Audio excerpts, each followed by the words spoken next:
Union Limited is regulated by the Central Bank of Ireland.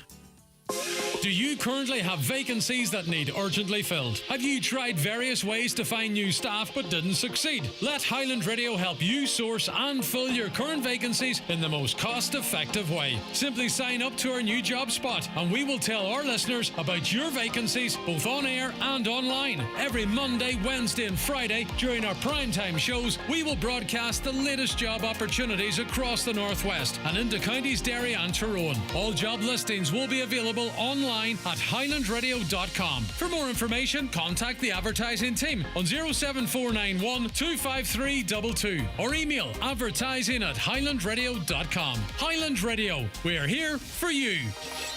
Gregory, good morning to you.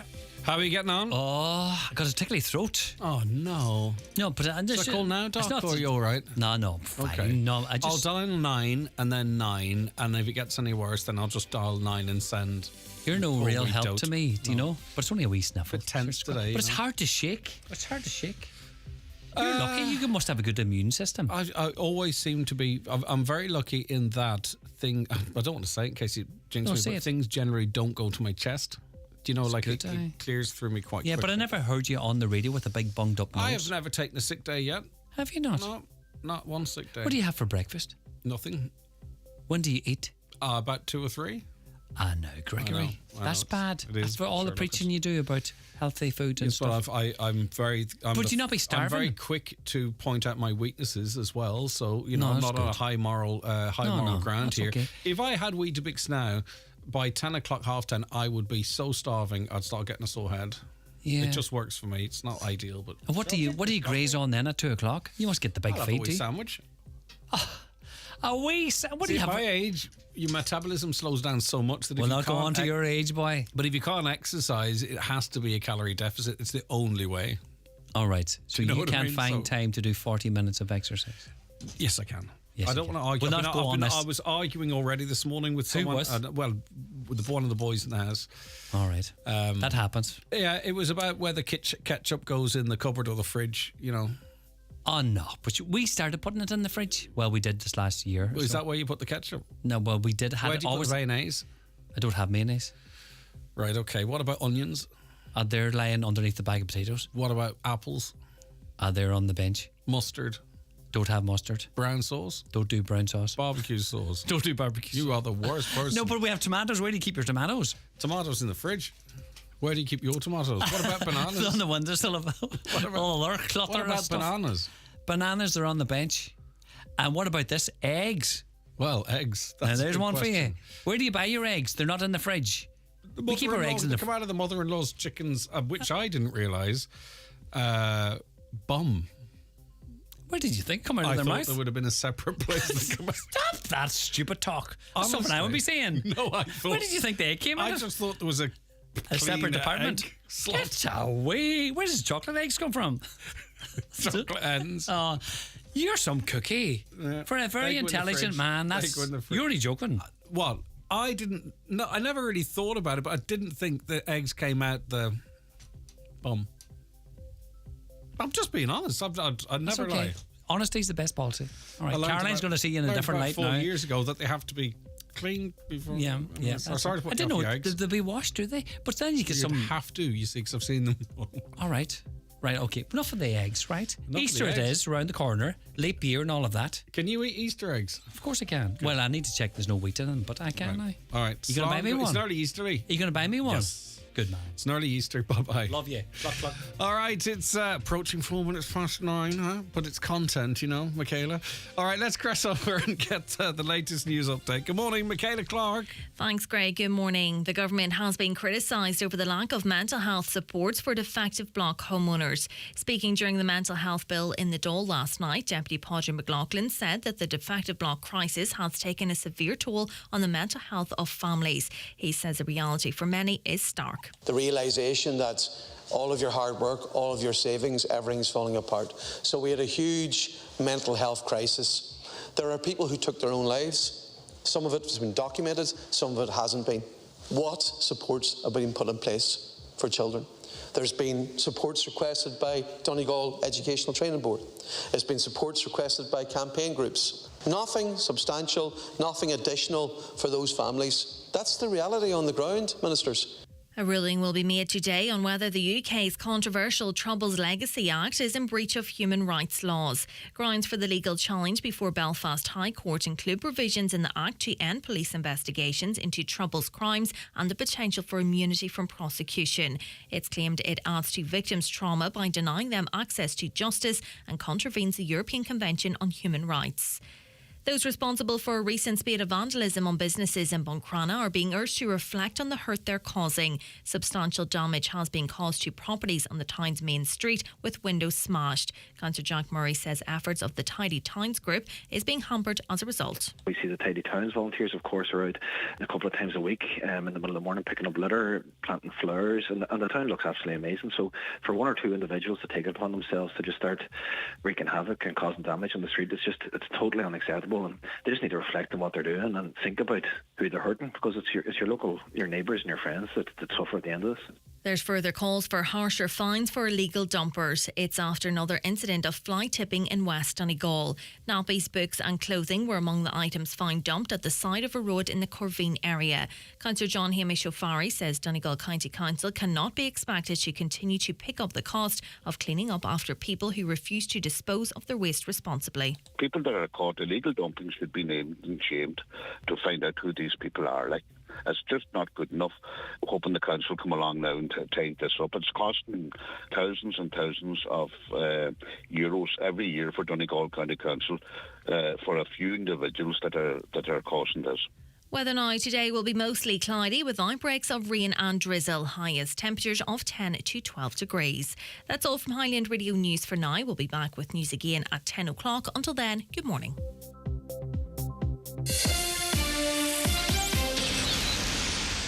Here it is.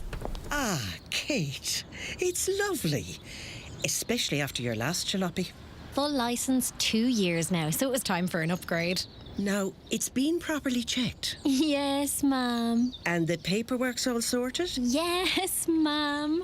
I even managed to save on my car insurance by switching to Allianz. Isn't that great? Hop in and we'll take Franco over to see Granny. Franco? My car? Ah, Kate. For flexible, young driver car insurance and 15% off, visit allianz.ie. Allianz plc is regulated by the Central Bank of Ireland. Standard acceptance criteria, terms and conditions and minimum premium of €284 apply. And now, it's time for the talk of the Northwest. The 9 to Noon Show with Greg Hughes on Highland Radio. And it's a very good morning to you at 7 minutes past 9 on this Wednesday, the 28th of February 2024. How are you all keeping? It is a leap year. Is anyone born on the 29th listening to the show? What is it like being whatever age old you are? Do you count your age every 4 years? I don't know. Anyone out there celebrating a leap year birthday? Let us know. 086 60 25,000. What is life like for a leap year baby? Also, is anyone going to pop the question tomorrow? Is today or tomorrow not the day that traditionally or in the past ladies can propose or do or tend to propose to men? Has that ever happened to any of you listeners out there? Let us know again. 086 60 25,000. Or maybe you want to pop the question live on the show tomorrow. I have no problem with that whatsoever. We can sort that out for you. But anyway, whatever you want to talk about, by the way, if you want to text in on those topics or raise your own other issues, the lines are open for you right now, really, is where I was trying to get to. 086 60 25,000. That's the WhatsApp and text number, 086 60 25,000, or give us a call on 07491 25,000. Now, we welcome your contact from outside the Republic as well. Many of you listening to the show, feel free to get in touch there. For WhatsApp, it's free to text wherever you are in the world, 00353 86 60 25,000, and emails, you know yourself, comments at highlandradio.com. And feel free to comment on our social medias if it suits you to watch the show. YouTube, Highland Radio Ireland on your smart TV, your Fire Stick or your mobile devices, and we're across our Facebook pages as well. The Finn Valley Voice this morning. The Mayor of Donegal, Councillor Martin Harley, has vowed to fight for the retention of physiotherapy services at St Joseph's Hospital. It emerged last week that physiotherapy services at the Stranola facility were to be discontinued. Relatives of residents at the facility are said to be alarmed at the news, which was only communicated to staff in the days leading up to the movement of services. The HSE chief said the decision was communicated on the back of a recent HICWA report on the facility. On to the Irish Times now, and of course that RTE story continues to rumble on. Siún Ní Raghallaigh warned she could resign before a crucial appearance by Minister for Media Catherine Martin on RTE Primetime last week, according to the Minister, and resisted attempts to arrange a meeting to discuss Ms Martin's disappointment in her. During a meeting at the Oireachtas Media Committee, Ms Martin revealed a day of frantic exchanges between her officials and former RTE Chair Ms Ní Raghallaigh in the run-up to the Minister's appearance on Primetime last Thursday evening, after which the Chair resigned. Now, I have sympathy in this instance for the Media Minister because, you know, she, as it relates to exit packages, there may well have been some communication from the board to Minister Martin's department. But my understanding is that twice she asked Miss Ní Raghallaigh whether or not the board had knowledge or sign off on this exit package, and she didn't give the answer to that correctly. To say, well, the information is somewhere in your department, for me, I don't know. I think that's information that if I were asked by the boss here, that I'd be expected to answer. And also the DG was sitting in on at least one of those meetings. What had he got to say about it? Also, the minister had booked a live TV interview.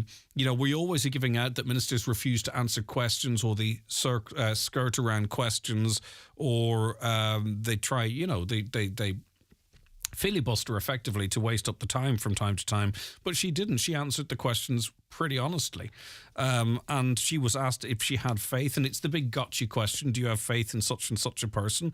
And she probably answered that question honestly. So I don't know if you agree or disagree. It's a big mess whatsoever. But in this instance, I do have some sympathy, just as a consumer, for Minister for Media Catherine Martin.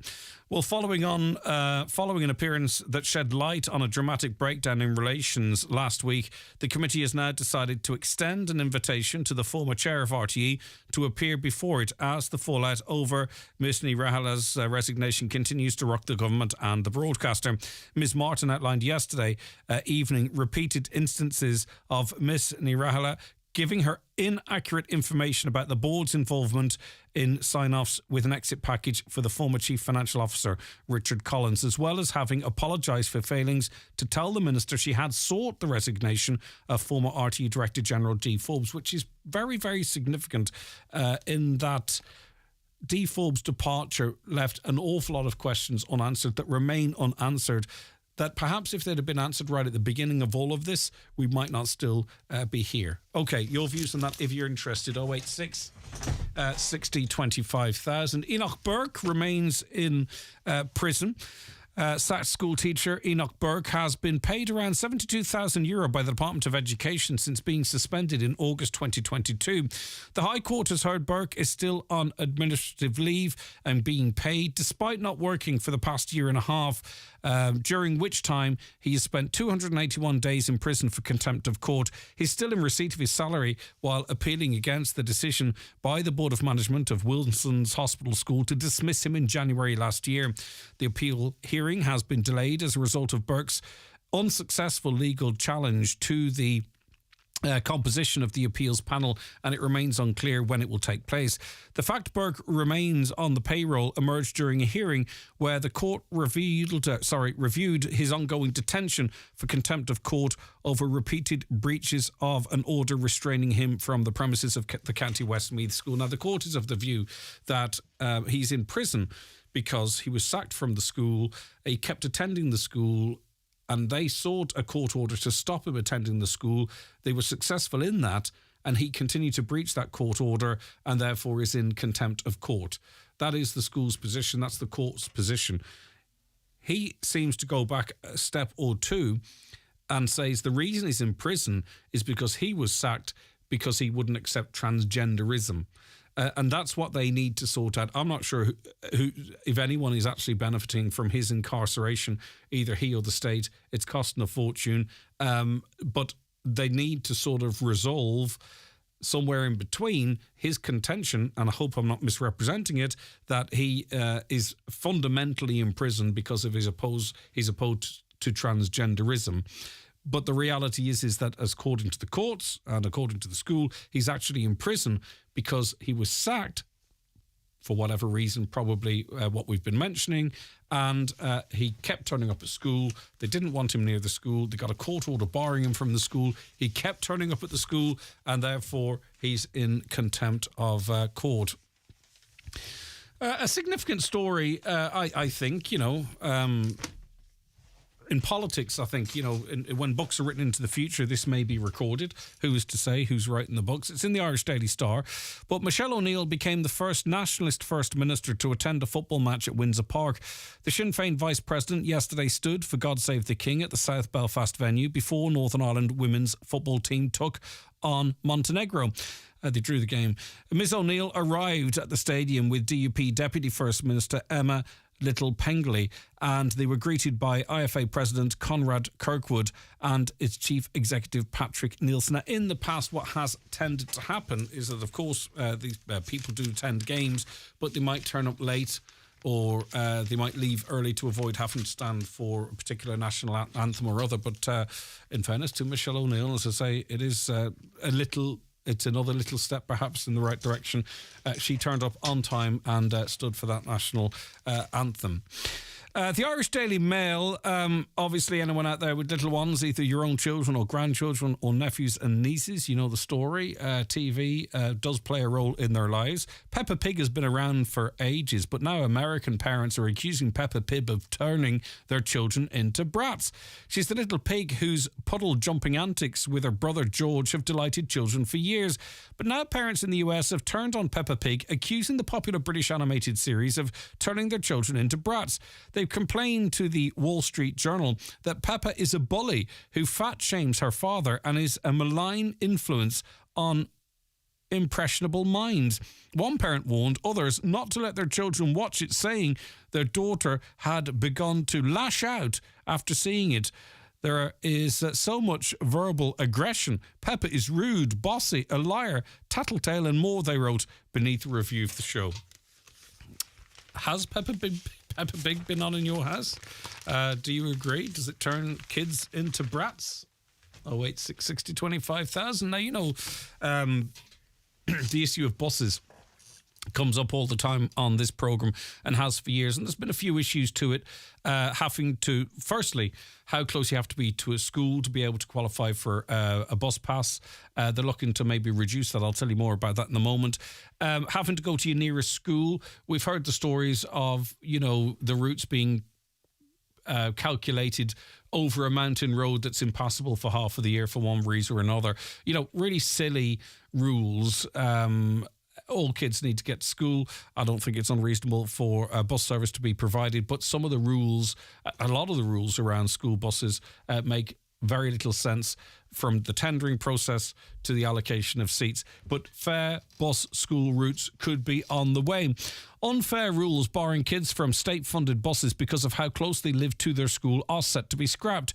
Education Minister Norma Foley ordered a review into the school transport scheme 3 years ago after complaints children were being left behind because of them. Under the current rules, a secondary school child cannot get on a bus if they live within 4.8 kilometres of their school-wide primary level. Kids must be at least 3.2 kilometres away from their school. The travel threshold for primary level children will now be reduced to just 1k, while secondary students will be allowed on the bus if they live 2.8 kilometres away. So this is probably quite significant for some of you out there. The price parents pay for the buses will remain frozen, at the current rate of €50 for primary level, €75 for secondary level students, and €125 for a family. The scheme currently costs the state $444 million, with the cost due to rise to $672 million in 2030. 2 pilot programmes will be run in certain areas in September before rolling it out across the country. And also they're looking at allowing over 70s to drive the buses. My understanding is that if you're over 70, I think you can drive buses generally, but you can't drive school buses. So they're looking to change that because of a shortage of drivers. Okay, lastly, more drivers than ever are now claiming that electric vehicles generate the cheapest running costs. This is in the Irish Daily Mirror. As many as 90% they said they've made savings, an increase from 85% last year. Not surprising, because obviously petrol and diesel starting to edge up now. For some, particularly if you've a smart meter, you can get some savings at night. The prices are coming down. Most people charge their cars at home, 80-odd%, I think. Among the key findings of the latest study into the EV is the high repurchase rate, with 70% of drivers intending to stay electric for their next purchase, which I think is kind of interesting. It is quite high, 70%. Well, that means 30%. 3 out of 10 people who went electric are actually thinking, when they purchase their next car, of returning to an ICE engine, which I actually think is quite a significant number. A spokesperson for Done Deal, which carried out the study, said the survey found 90% of electric car drivers in Ireland have noted that their running costs are cheaper than petrol/diesel cars. And yet we still await for this, the numerous investments we've had announced to build up the charging infrastructure, and yet still you don't really see it on the ground. And still they maintain that by 2030, some 950,000 electric vehicles will be on Irish roads, but sales are slowing down a little. So it'll be interesting to see. You wouldn't buy a petrol car if there was electric charging points everywhere and you wanted to buy a petrol car, but there were only like 4 or 5 petrol stations in Ireland. You wouldn't buy a petrol car. So until such time as they actually properly build up an electric charging infrastructure, they're always going to have issues with electric car sales. Okay, we'll be back with more after this quick break. Stay right where you are. The newspapers are courtesy of Kelly Centra Mountaintop Letterkenny, the C-Store National Large Forecourt of the Year for 2022. Choose life. Choose fun. Choose not sitting at home getting bored. Choose something better. Something really fun. Choose Fundamania. Coming to the Brunswick Movie Bowl from March 1st. Choose regular, junior or family wristbands and enjoy some of Europe's top thrill rides. Choose fun for all ages. A legendary Fundamania event, 1st to the 17th of March. For details, see fundamania.co.uk. A public interest message from Donegal County Council. Overgrown hedges, shrubs and trees along public roads can become a danger to people using or working on a public road. Donegal County Council is reminding landowners and occupiers of their obligations to trim hedges and trees beside the public road. This should be done before the bird nesting season commences in early March. Donegal County Council thanks the many members of the public who have already carried this work out. Donegal County Council, protecting our communities and environment. Are you building, rebuilding or renovating? What heat pumps or solar panels would suit your build? Come along and speak to the experts, Efficient Renewables on heat pumps and solar panels. Get advice on installation and grants available. Visit the Efficient Renewables showroom in Newton Cunningham and see these products in operation for yourself. Just like Lyra, live at Social Live Donegal this Friday. Tickets from $29.25 are on sale now.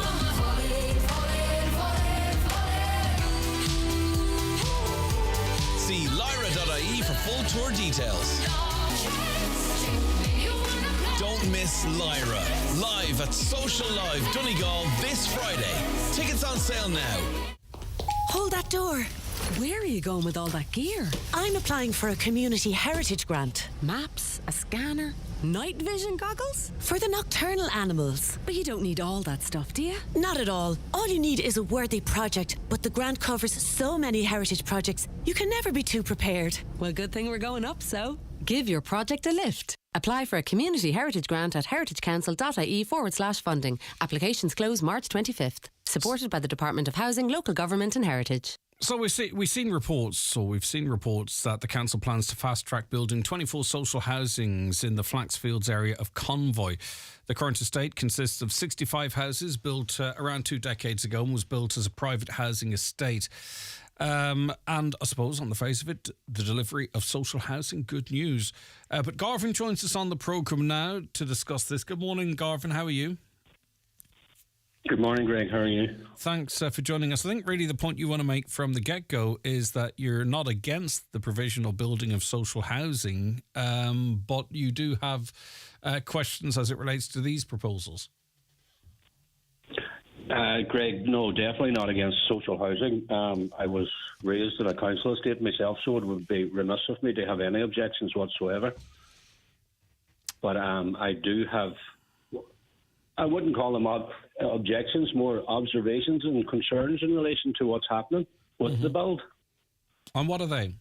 Well, in relation to the construction, there's a new sewage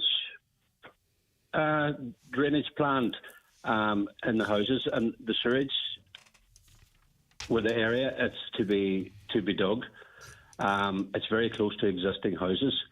The area is formerly quarry, and I'm very concerned of how the digging would affect the residents in the houses there already. So you're probably looking at a prolonged period of rock breaking. You know, that kind of stuff. Yes. That's what you suspect. You wonder what impact that might have on existing properties.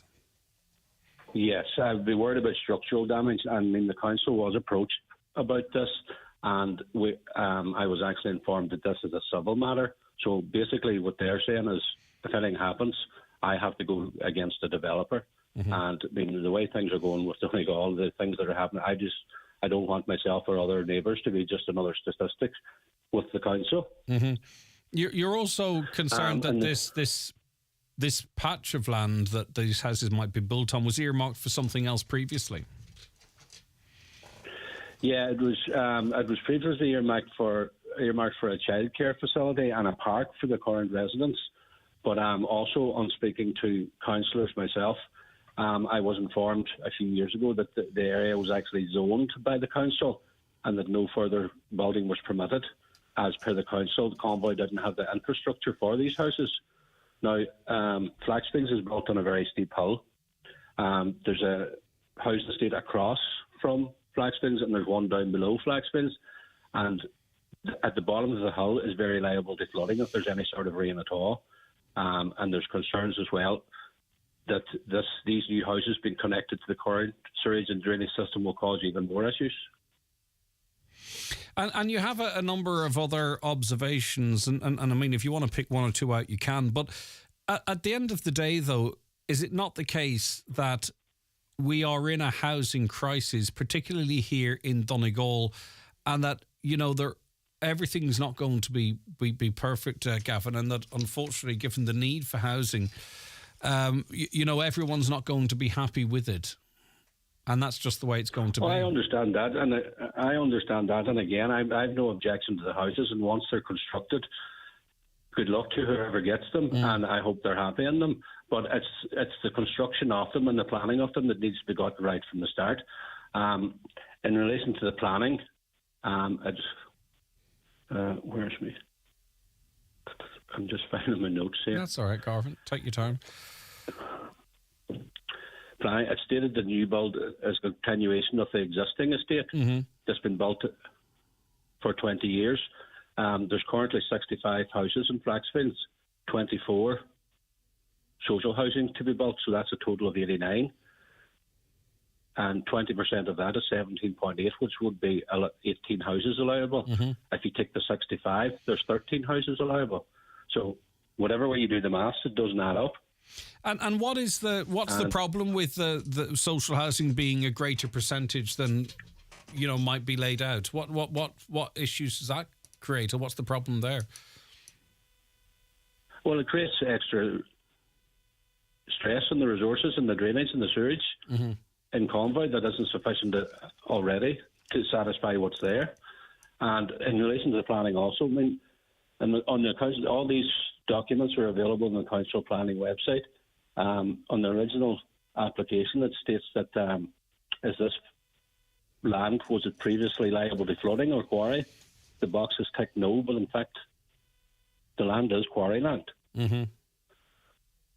And another part states that are any third parties required to grant permission for the new sewage scheme as it connects to the current scheme? Mm-hmm. And that is answered that no third party permission needed as developer owns the green areas. I find that very difficult to believe. It's a private estate. Well, that's what's stated. Though. I get you can have your personal concerns, but that's what's stated in the application, and that's what I understand. That's what I have to go by. But you believe then that this is not given full consideration to the existing residents of Convoy, the infrastructure, even something as simple as the local road not being gritted as much as it should. You're saying that more consideration needs to be given to all of this before it proceeds. Well, I think it needs to be looked at, and we need to get answers to all the questions, and the council needs to be open and transparent with the residents that's already there. Mm-hmm. Okay. As I said, all we're looking for is answers. We're not looking to object to anything. I want to state as well that I'm not part of any organisation or group or committee. I'm just phoning on behalf of myself as a resident there, and concerned for my neighbours as well. You're entitled to a point of view, and we'll always platform people's points of view on this programme, Garvin. Your views have been aired. We'll make some inquiries, see what we get back, and if anyone else in the area has something to say, they can contact us too. But thanks for contacting the programme and speaking to me, Garvin. All right, great. Have a good day. Thank Take you very care. much. All right. If you want to view on that, 086 60 25,000. That's the WhatsApp and text number. Watch the show live now on YouTube, Facebook, and at highlandradio.com. Choose life. Choose fun. Choose not sitting at home getting bored. Choose something better. Something really fun. Choose Fundamania. Coming to the Brunswick Movie Bowl from March 1st. Choose regular, junior or family wristbands and enjoy some of Europe's top thrill rides. Choose fun for all ages. A legendary Fundamania event, 1st to the 17th of March. For details, see fundamania.co.uk. Connor here from Irwin Expert Electrical, home to Ireland's largest LG TV display, now with a further 10% off all models, with a huge selection of top household electronics featuring energy-efficient Bosch appliances, premium brands such as Sage, Electrolux, cooker taps and more, interest-free layaway service available. Irwin Expert Electrical, Letterkenny and Buncrana. All you need to make your house a home at Patterson's The Hall Lifford. From garden furniture to kitchens, sofas and dining sets, all under one roof. Need a new mattress? Why not visit our sleep centre on the first floor? With a large range of quality beds and mattresses in stock and ready for collection or delivery. Relax in our coffee shop serving hot lunches daily. Open Monday to Saturday, 9 a.m. to 5:30 p.m. Patterson's Kitchens and Interiors, The Hall Lifford. Nutrius Milk Replacer range, which includes NutriStart and NutriStart Plus, offers the best start to your cows this spring season. With 23% and 25% crude proteins, ideal for calf to beef and heifers rearing systems. Give your calves the best possible start. Available in your local Homeland store. Visit nutrius.ie for full nutritional information. Don't know if you know Alice and Pat. Late 40s, couple of kids, been together 17 years. Never married, of course, but that's not a problem. Until something happens, and suddenly words like unmarried, inheritance, and substantial tax bill enter the equation. You never need proper estate planning. Until you do. That's why the experienced team at McElhenney & Associates are here to help. Find us online or call 074 917 5989. McElhenney & Associates Solicitors, Stranraer. Join the multi-award-winning Patrick Feeney and his band for his country and gospel show at the Millennium Forum Derry on Sunday, 10th of March. Tickets are now on sale from the Millennium Forum box office. Telephone 04871 264455 or book online at www.millenniumforum.co.uk. Okay, welcome back to the 9 till noon show. Now, obviously, we keep a close eye on developments at Letterkenny University Hospital because it's such an important facility for all of us, and more potentially concerning news from Letterkenny University Hospital, which we are seeking to get some clarification on. But the pathology department and pathologists at Letterkenny University Hospital and other hospitals as well play a vital role in the treatment plan for a patient. They help other healthcare providers, consultants and GPs reach diagnoses. So that makes it an important member of the treatment team. Now, I have been informed that the pathology department users, i.e. GPs and consultants, are being informed that the department can no longer process all samples within its routine day of 8 a.m. and 8 p.m. So from Monday, some samples received by the department will not be processed on the day of receipt, and that means that those samples will not be suitable for analysis due to the delay. The issue, I'm told, is not one of staffing and it's not one of equipment. It's simply down to floor space, having enough space in that department for the people that work there to do their work. Now, we understand as well that options to increase capacity at the hospital have been put to senior management there and the HSE estates, and that the issue has been discussed at the last hospital liaison meeting, and that's the hospital CHO1 meeting, but no of the options that were proposed by the head of that department, as I understand it, none of the options to increase floor space to accommodate additional analysers was acceptable to progress to date. So this is obviously going to cause inconvenience to consultants and their patients. So as I say, at this point, where we know that this is the situation, it's not about staffing, it's not about equipment, it's literally about floor space. The head of that department, the manager of pathology, has written or had conversations with senior management at the hospital. They've had senior representations with the HSE estate. It's been discussed at the last hospital CHO1 liaison meeting, but unfortunately, none of the options that were proposed to increase floor space to accommodate additional analysers was acceptable. And also, too, they can't use a private service because they haven't been given the okay to finance that either. So it's not insignificant what impact it might actually have on the workings of the hospital or for GPs in terms of diagnostics. You know, it's possible that GPs might be accustomed to it being a busy department and not getting the results on the day, but effectively tissue samples or whatever it might be will be sent to the department. They can't all be processed, and that means that those samples then are no longer fit for purpose if they can't be analysed on the day in which they're received. So as I say, that's just a little bit of news we can bring you. The full consequences of that, of course, we'll tease it out over the course of the next while. Right, okay. Dr. Jared Rorty is a vet and one inclined to comment on different matters, and we always enjoy having you on the programme. Jared, good morning to you.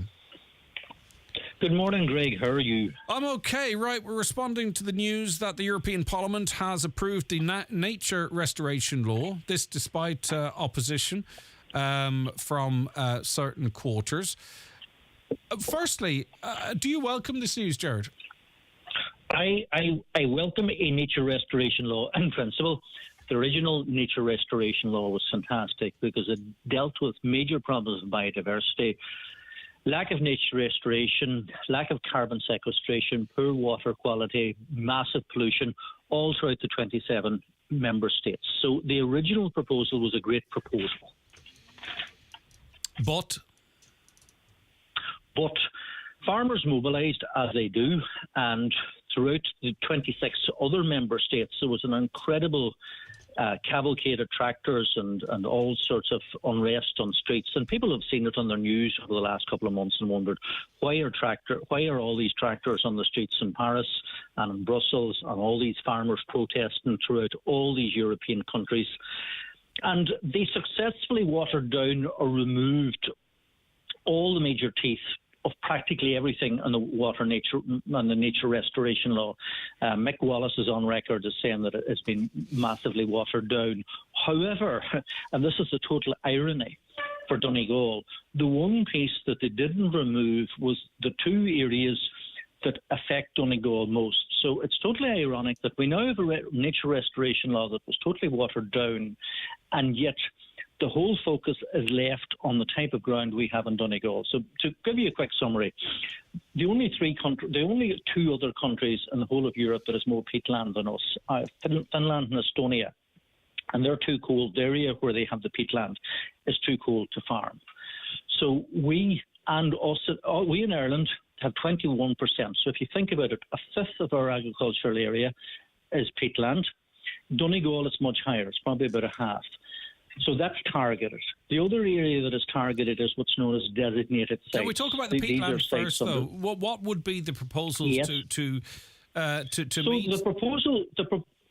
The proposal now, long term, the short term targets and long term is basically we have to stop farming the way we're farming at the moment, and we're going to have to be flooded and re-wetted, supposedly to reduce the carbon release, but it actually exacerbates and increases methane release.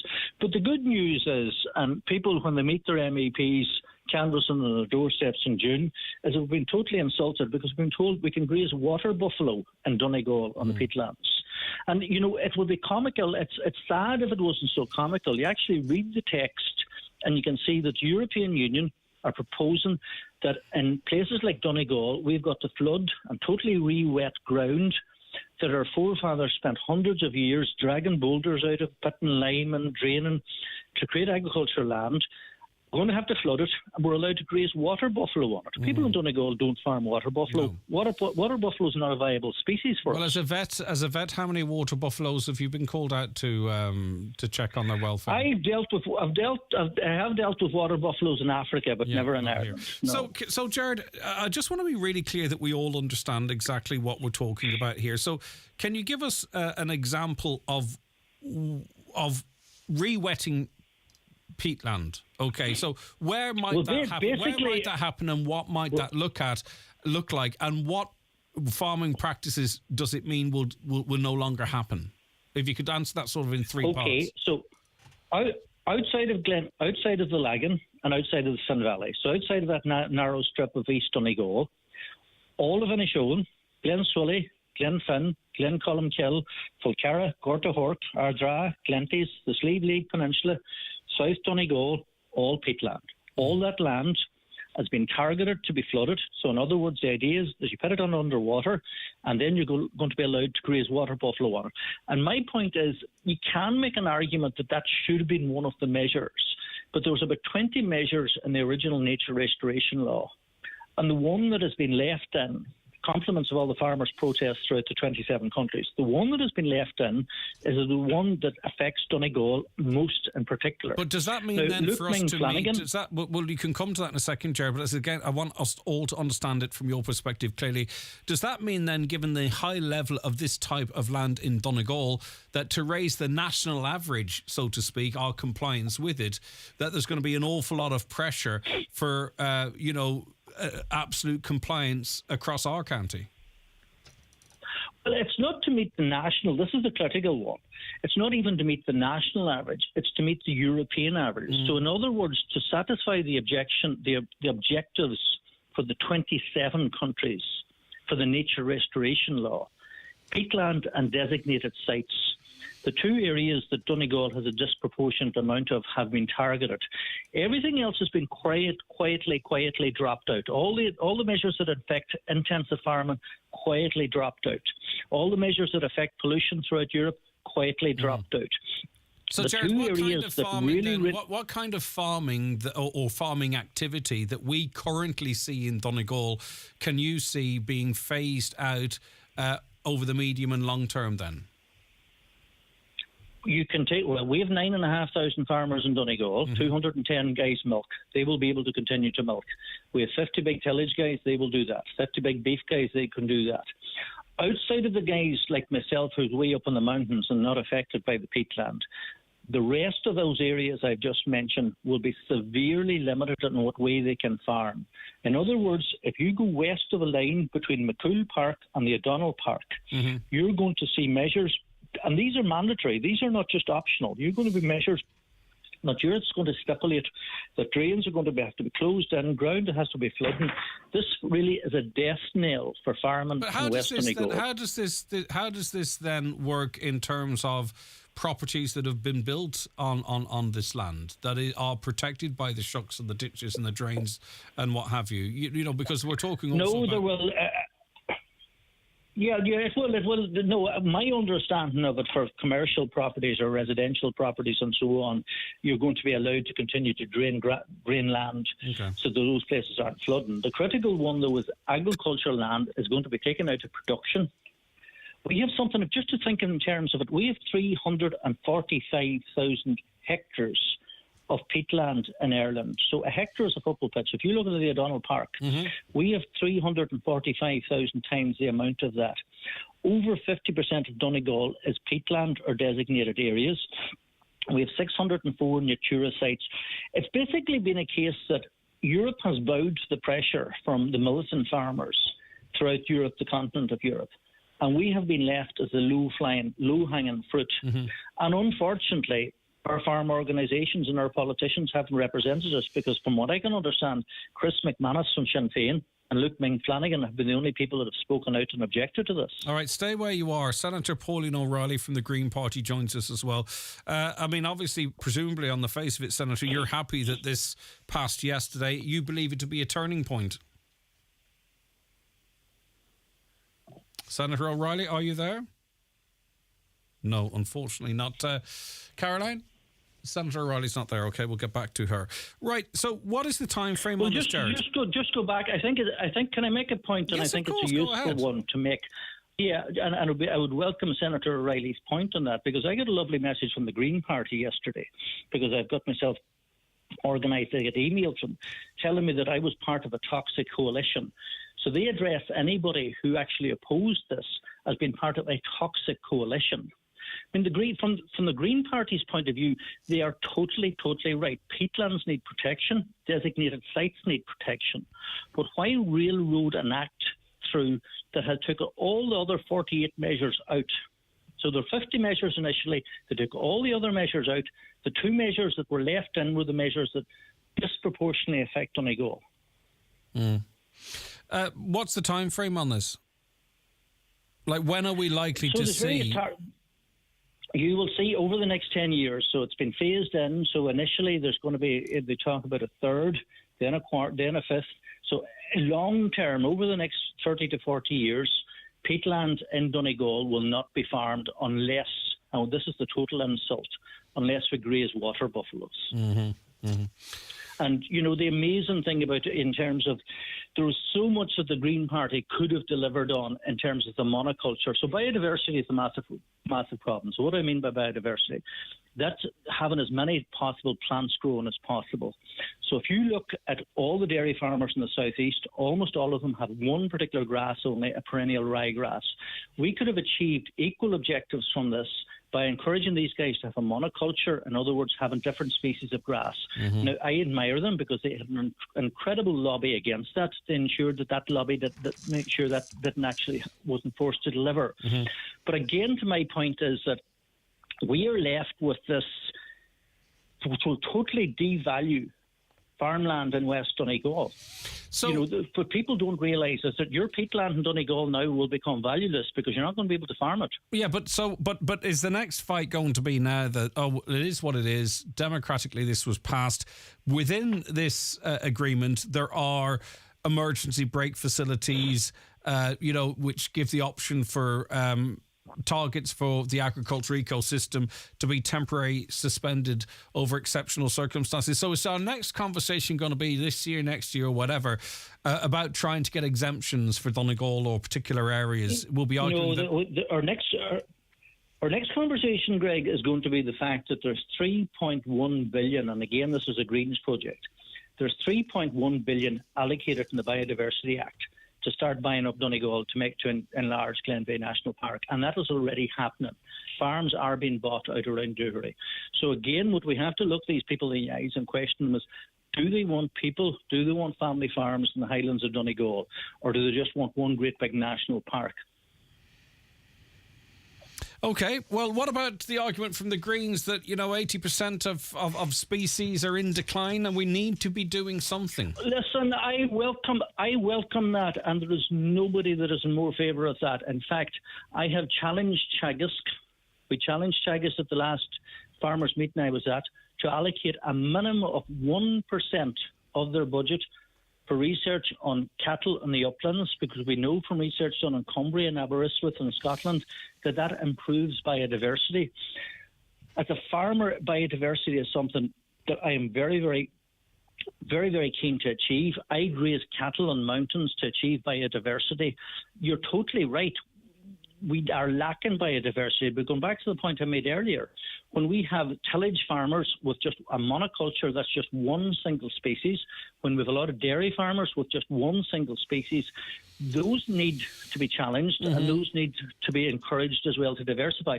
That was all water. That was all taken out. Okay. So the one measure that is effectively being left behind is peatland and designated sites which disproportionately affect Donegal. Well, let me put it to you like this then. And as I say, this is just to try and tease it out.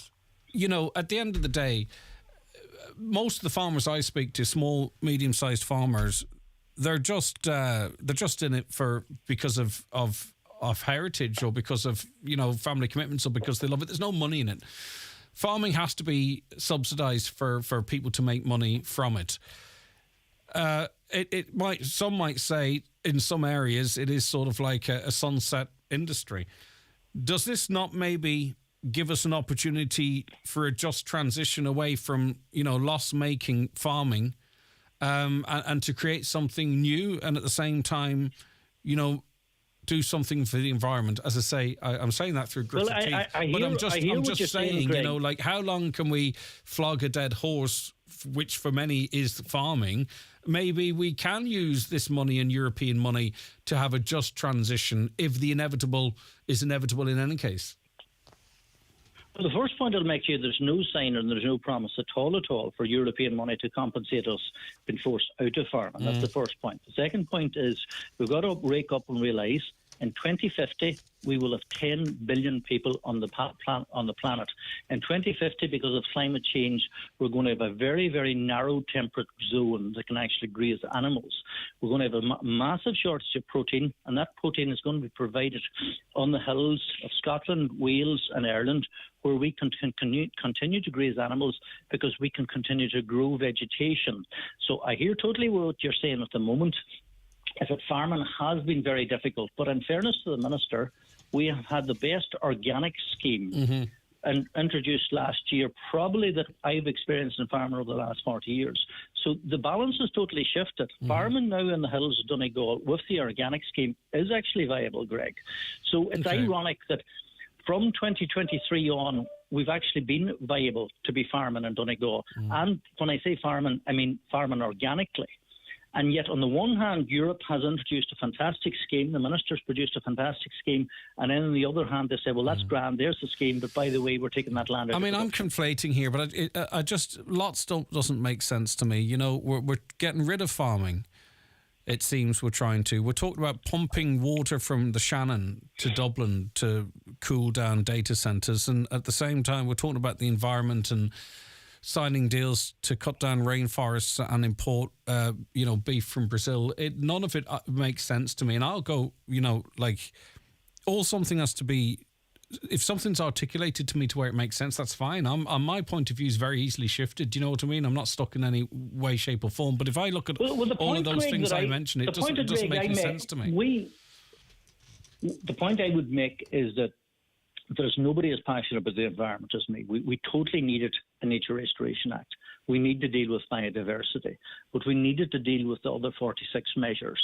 But all those other measures were removed because of farmers campaigning on the streets of Brussels. Now we're left with a draconian measure which disproportionately affects us. So you've cruise ships touring the world, burning up all that carbon. You've got the data centres. You've got all the other. We could talk to Kingdom Come about all the other massive sources of carbon, and yet the wee guys who are farming in West Donegal have been targeted to somehow or other. We're going to save the earth, and the science on it isn't exact because what nobody can actually respond to is the fact that now we're discovering that re-wetting bogland or peatland actually releases methane. So on the one hand, we're saying it's brilliant. We'll cut down on the amount of carbon. Now we've discovered the methane, which is the other ugly word, is we're actually causing the release of methane. Yeah. But the frightening thing about it is this is now law. This is now law. So I'm saying to you, farmers who are sitting in Glenfin or Glensully at the moment thinking about their suckling cows, water buffalo is what they're... Well, a Carragart listener wants to know, and we'll leave it on this one, tongue-in-cheek, I presume a Carragart listener wants to know where on earth are you going to find water buffalo in Donegal? Well, if they had their way everywhere, but in reality... No, I looked on Dundee. Tell him I looked on Dundee last night. I'm actually looking at an important sum from England. So we're not going to lie down totally. So, Raffle Mart, we could see Water Buffalo up there in the not too distant future. Exactly. Well done, all right, Greg. Dr. Good. Jared Rorty, take care of yourself. Thank you very much indeed. And we will speak to Senator Pauline O'Reilly a little later on. I'll put some of Jared's points to her. She had another interview lined up and had to leave for that. Choose life. Choose fun. Choose not sitting at home getting bored. Choose something better. Something really fun. Choose Fundamania. Coming to the Brunswick Movie Bowl from March 1st. Choose regular, junior or family wristbands and enjoy some of Europe's top thrill rides. Choose fun for all ages. A legendary Fundamania event, 1st to the 17th of March. For details, see fundamania.co.uk. Mike Denver in concert with guests Declan Ernie and Brendan Shine at Angrinan Theatre, Letterkenny on Thursday, February 29th. Tickets on sale at Angrinan Box Office. That's Mike Denver with Declan Ernie and Brendan Shine at Angrinan Theatre, Letterkenny on Thursday, February 29th. Don't miss a great concert. Across a wide range of categories, the 2024 .ie Digital Town Awards are a chance to showcase your town's digital project. Apply now at digitaltownawards.ie. Brought to you by .ie, Ireland's national domain registry. Terms and conditions apply.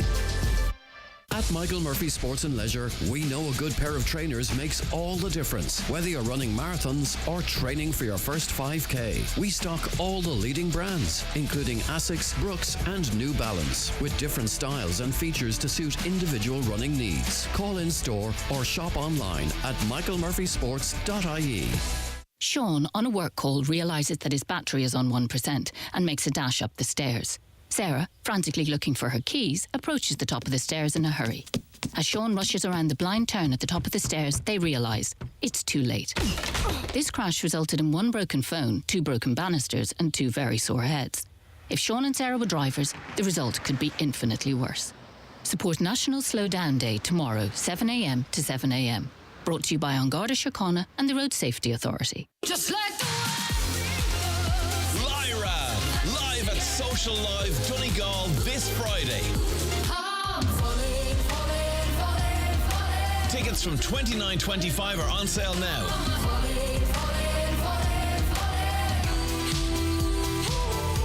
See lyra.ie for full tour details. Don't miss Lyra, live at Social Live Donegal this Friday. Tickets on sale now. Highland Radio weather updates brought to you by Grant.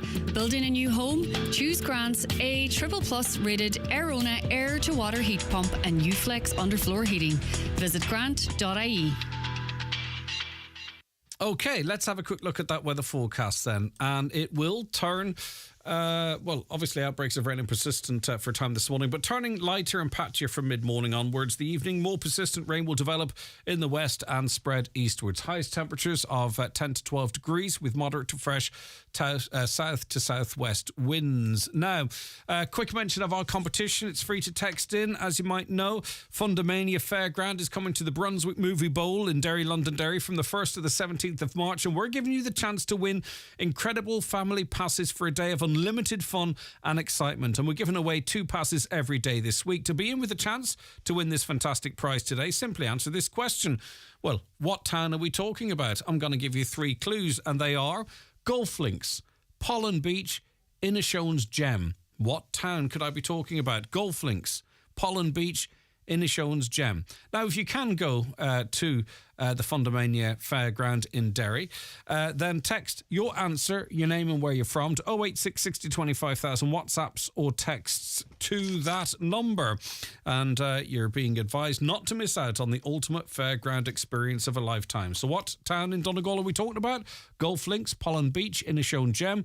Your answer, name, where you're from to 086 60 25,000, and you could be one of 2 lucky winners of a family pass. That's 2 adults, 2 children for a day of unlimited fun and excitement. Back after the news and obituary notices. Choose life. Choose fun.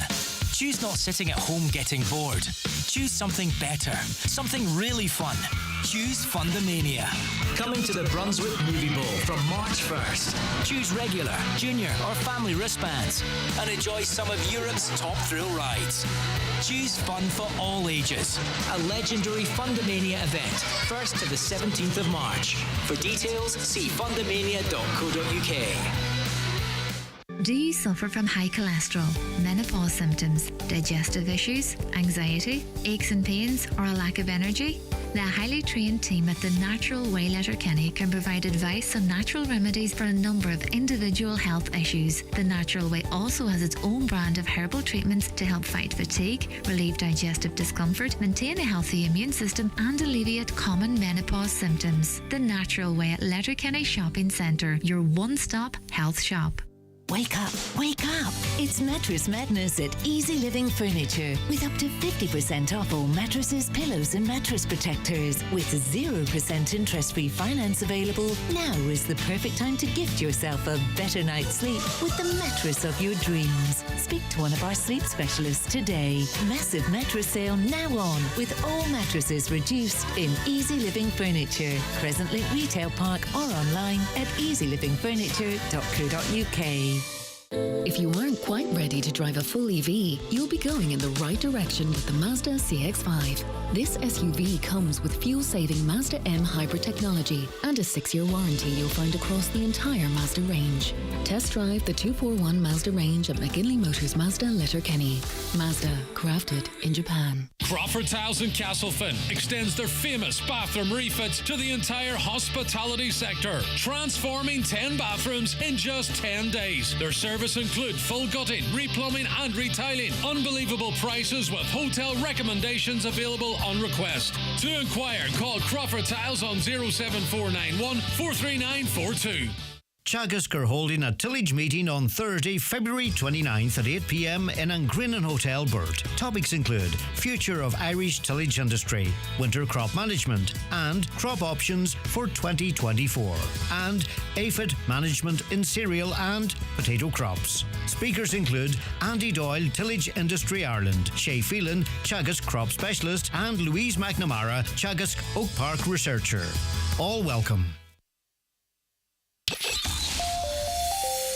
Live, on air, online and on the Highland Radio app. This is Highland Radio News. Good morning, just gone 10 o'clock. Donald Kavanagh at the Highland Radio News Desk. It's emerged that a lack of capacity at the pathology laboratory at Letterkenny University Hospital will lead to some blood samples not being tested within the same day. In some cases, that could render them unsuitable for an analysis.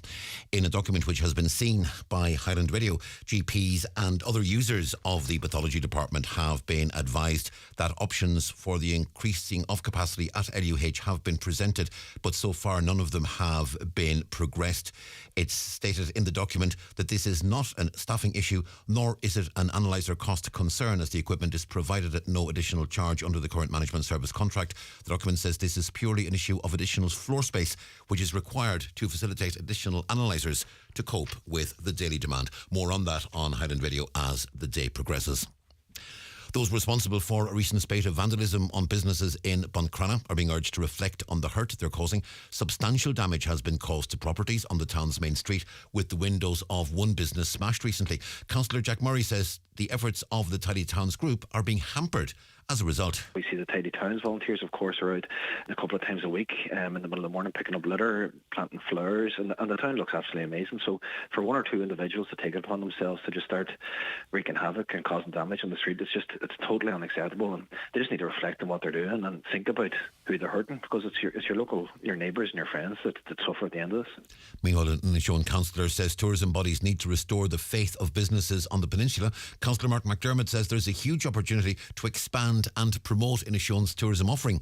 To do that, however, he says financial assistance and collaboration between Fáilte Ireland, Go Visit Inishowen and Donegal Tourism is vital. Councillor McDermott says an all-county approach is needed. I think it's important particularly for Inishowen, that we're all sold under the one umbrella as a county. We're one county. We can't have organisations here, there, and everywhere doing their own thing. We need to be, sold as a county, and particularly the peninsula here needs to be sold as part of the county, and it needs to be funded in that manner, the same as the rest of the county. And I don't think that has been happening over the last number of years, and hopefully now we can bring that all in line and make it happen. Meanwhile, funding is the elephant in the room in promoting Inishowen, according to Councillor Johnny McGuinness. He says it's a never-ending nightmare, particularly for festival organisers who are begging for funding from a pot of just €49,000 for the entire county. Councillor McGuinness says a new policy is also needed to enable investment for the provision of more tourist accommodation. For years we've been told that the main objective is to increase the dwell time within the county. It's difficult to do that when there's so many bed nights that are no longer available for the tourism sector. So we're facing sort of a perfect storm where there's not enough funding there, and then if and when we do get some families and some holidaymakers to come to our beautiful peninsula here in Inishowen, we can't actually offer them any affordable accommodation. There are further calls for harsher fines for illegal dumpers. It's after another incident of fly tipping in West Donegal. Nappies, books and clothing were among the items found dumped at the side of a road in the Corveen area. Councillor John Hamish O'Farry says Donegal County Council can't be expected to continue to pick up the cost of cleaning up after people who refuse to dispose of their own waste. People that are caught illegal dumping should be named and shamed to find out who these people are. It's just not good enough. Hoping the council come along now and take this up. It's costing thousands and thousands of euros every year for Donegal County Council for a few individuals that are causing this. Repairs to a burst water main may cause supply disruptions in the vicinity of Rinboy and Ballywarrisky in Fana today. A traffic management plan is in place for the duration of the works, which are expected to last until 1:30 this afternoon. And the head of the Oireachtas Media Committee says RTE is in limbo with no board leadership. Media Minister Catherine Martin was before the committee last night to answer questions about the shock resignation of the RTE chair, Siún Ní Raghallaigh, last week. She'll also face statements in the Dáil this afternoon. Minister Martin was told by the current Director General that his predecessor, Dee Forbes, was not paid an exit package when she resigned last summer. Well, the chair of the Oireachtas Media Committee, Fianna Fáil's Niamh Smith, says she wants to see proper accountability at RTE. The ultimate responsibility lands with the chair of the board. We have no chair, we have no deputy chair. It leaves the organisation in limbo and the DG. So I would hope that the first thing the minister would do is see to that position being filled as quickly as possible, so we have somebody who's accountable, not just the minister but also the Oireachtas. Well, the forecast mostly cloudy today with outbreaks of rain and drizzle. That rain turning heavier this evening, clearing eastwards early tonight. Top temperatures 10 to 12 degrees Celsius with moderate to fresh south to southwest winds. And that's Highland Radio News. We're back with news again at 11 o'clock. In the interim, of course, you can check all of today's news on our website, highlandradio.com. Good morning. Obituary notices for this Wednesday morning, February the 28th.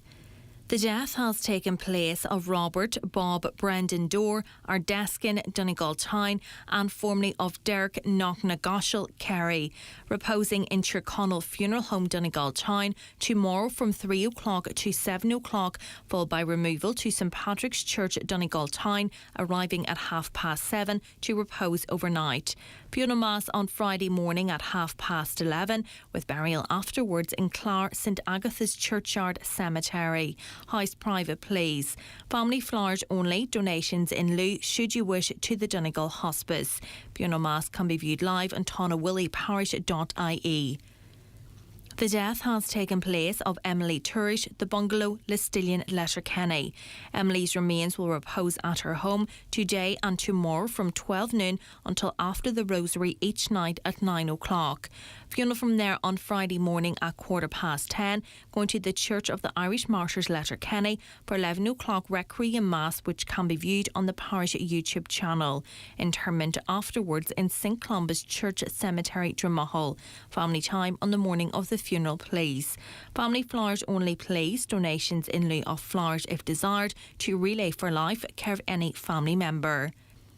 The death has occurred of Dennis Carberry Sr., Killy Kilcar Donegal, and formerly of Mount Mellick Leash, reposing at McBurshy's funeral home Killybegs today from 4 o'clock to 7 o'clock.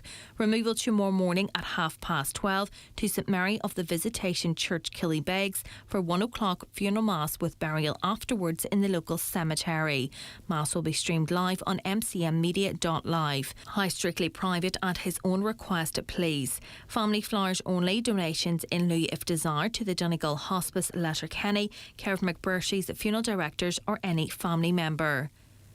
The death has taken place of May McClay, Hamilton, Duncastle Road, New Buildings. Funeral service in Adair and Neely Funeral Home tomorrow morning at 11 o'clock, followed by burial in Muff Parish Church Burial Ground. Family flowers only, donations if desired to Agewater Nursing Home or Waterside Hospital General Fund. Visitors are welcome to see May between 11 o'clock and 5 o'clock today and from 9 o'clock tomorrow morning. And the death has occurred of Frank Dorian, Tullybeg, Ardra, reposing at his home until 10 o'clock tonight. Funeral mass tomorrow in the Church of the Holy Family Ardra at 11 o'clock, followed by burial in the adjoining cemetery. Family flowers only, please. For family information and more details regarding wakes and funerals, please go to highlandradio.com.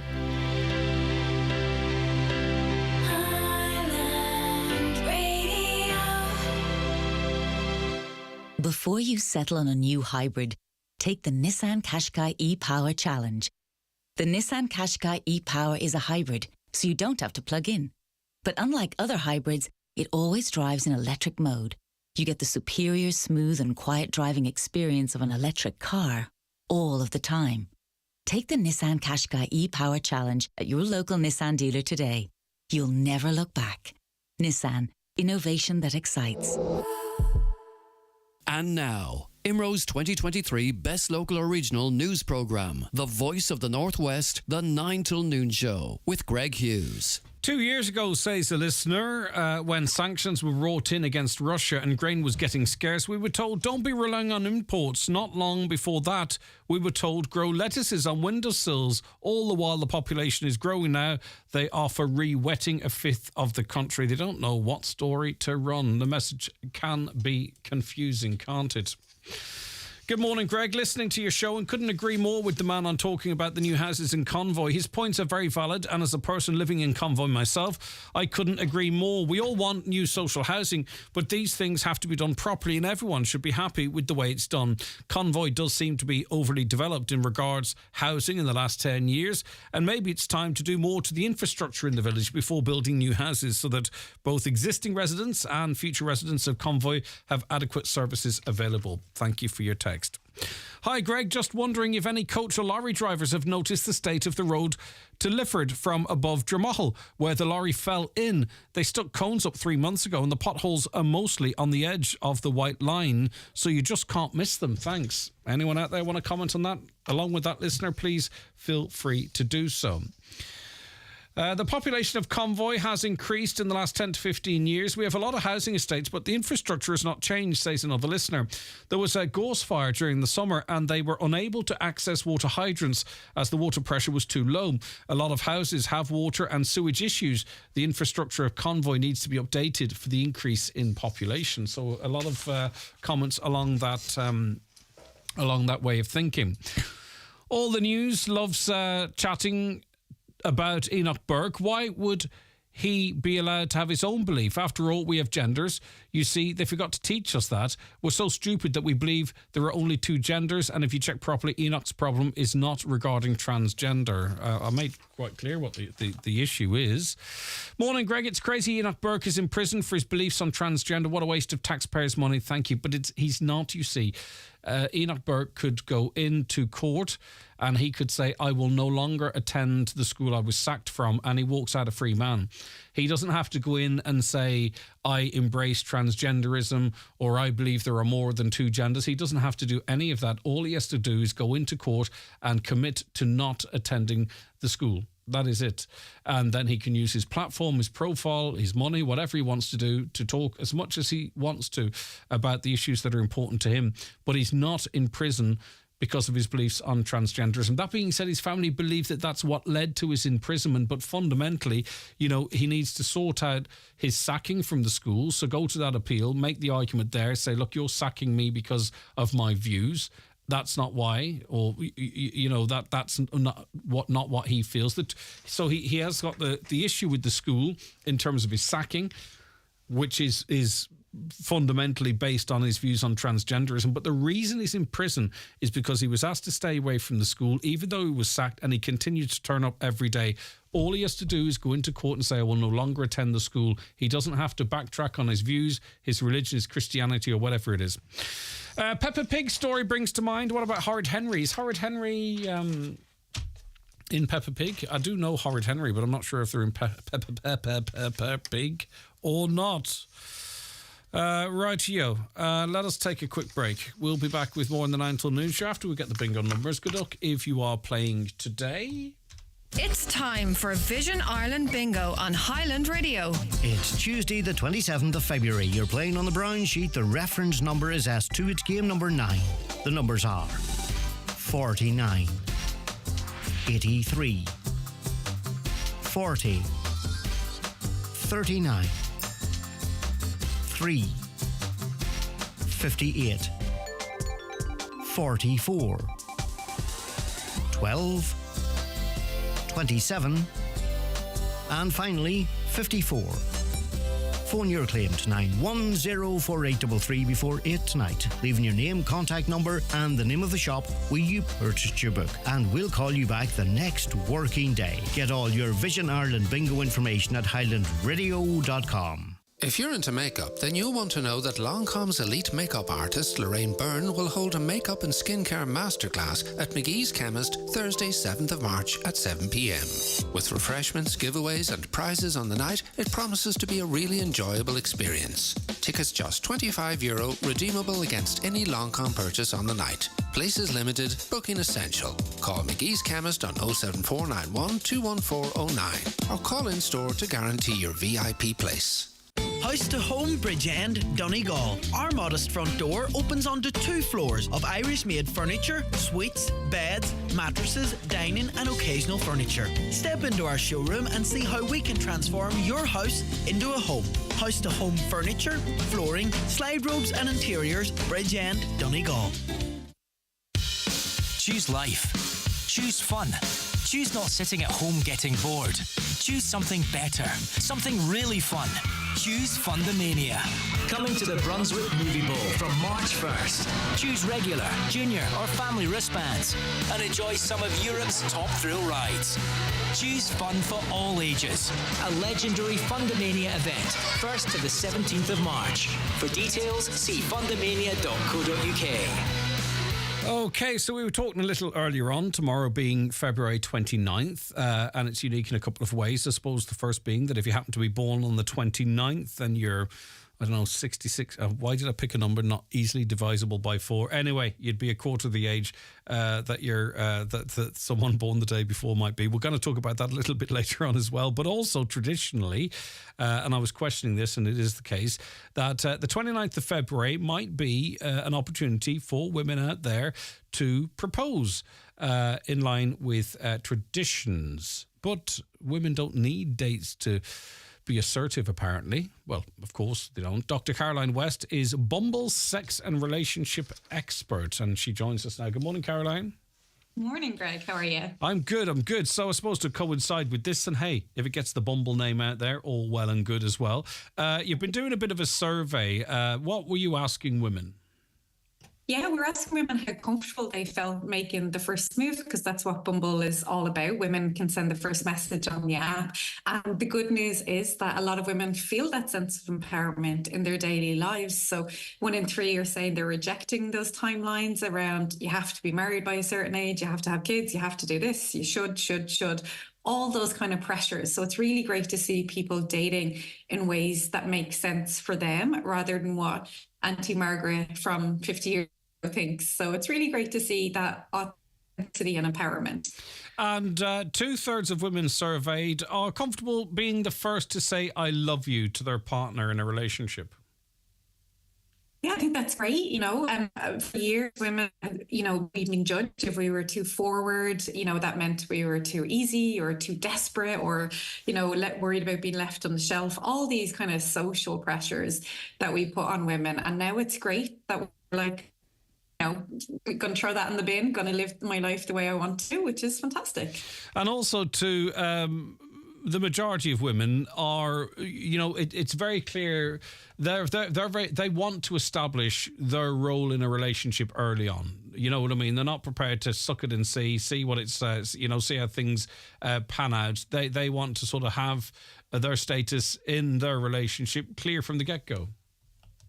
Yeah, which is great. We found in Bumble that women really prioritize emotional intelligence. So I think it's a result of lockdown. If you were locked up with someone for a few months, it might be great how good they look, but, how did they solve an argument? Or, how do you divide the chores in the household? All those kind of things. How do you deal with the awkward conversations that we're all going to have?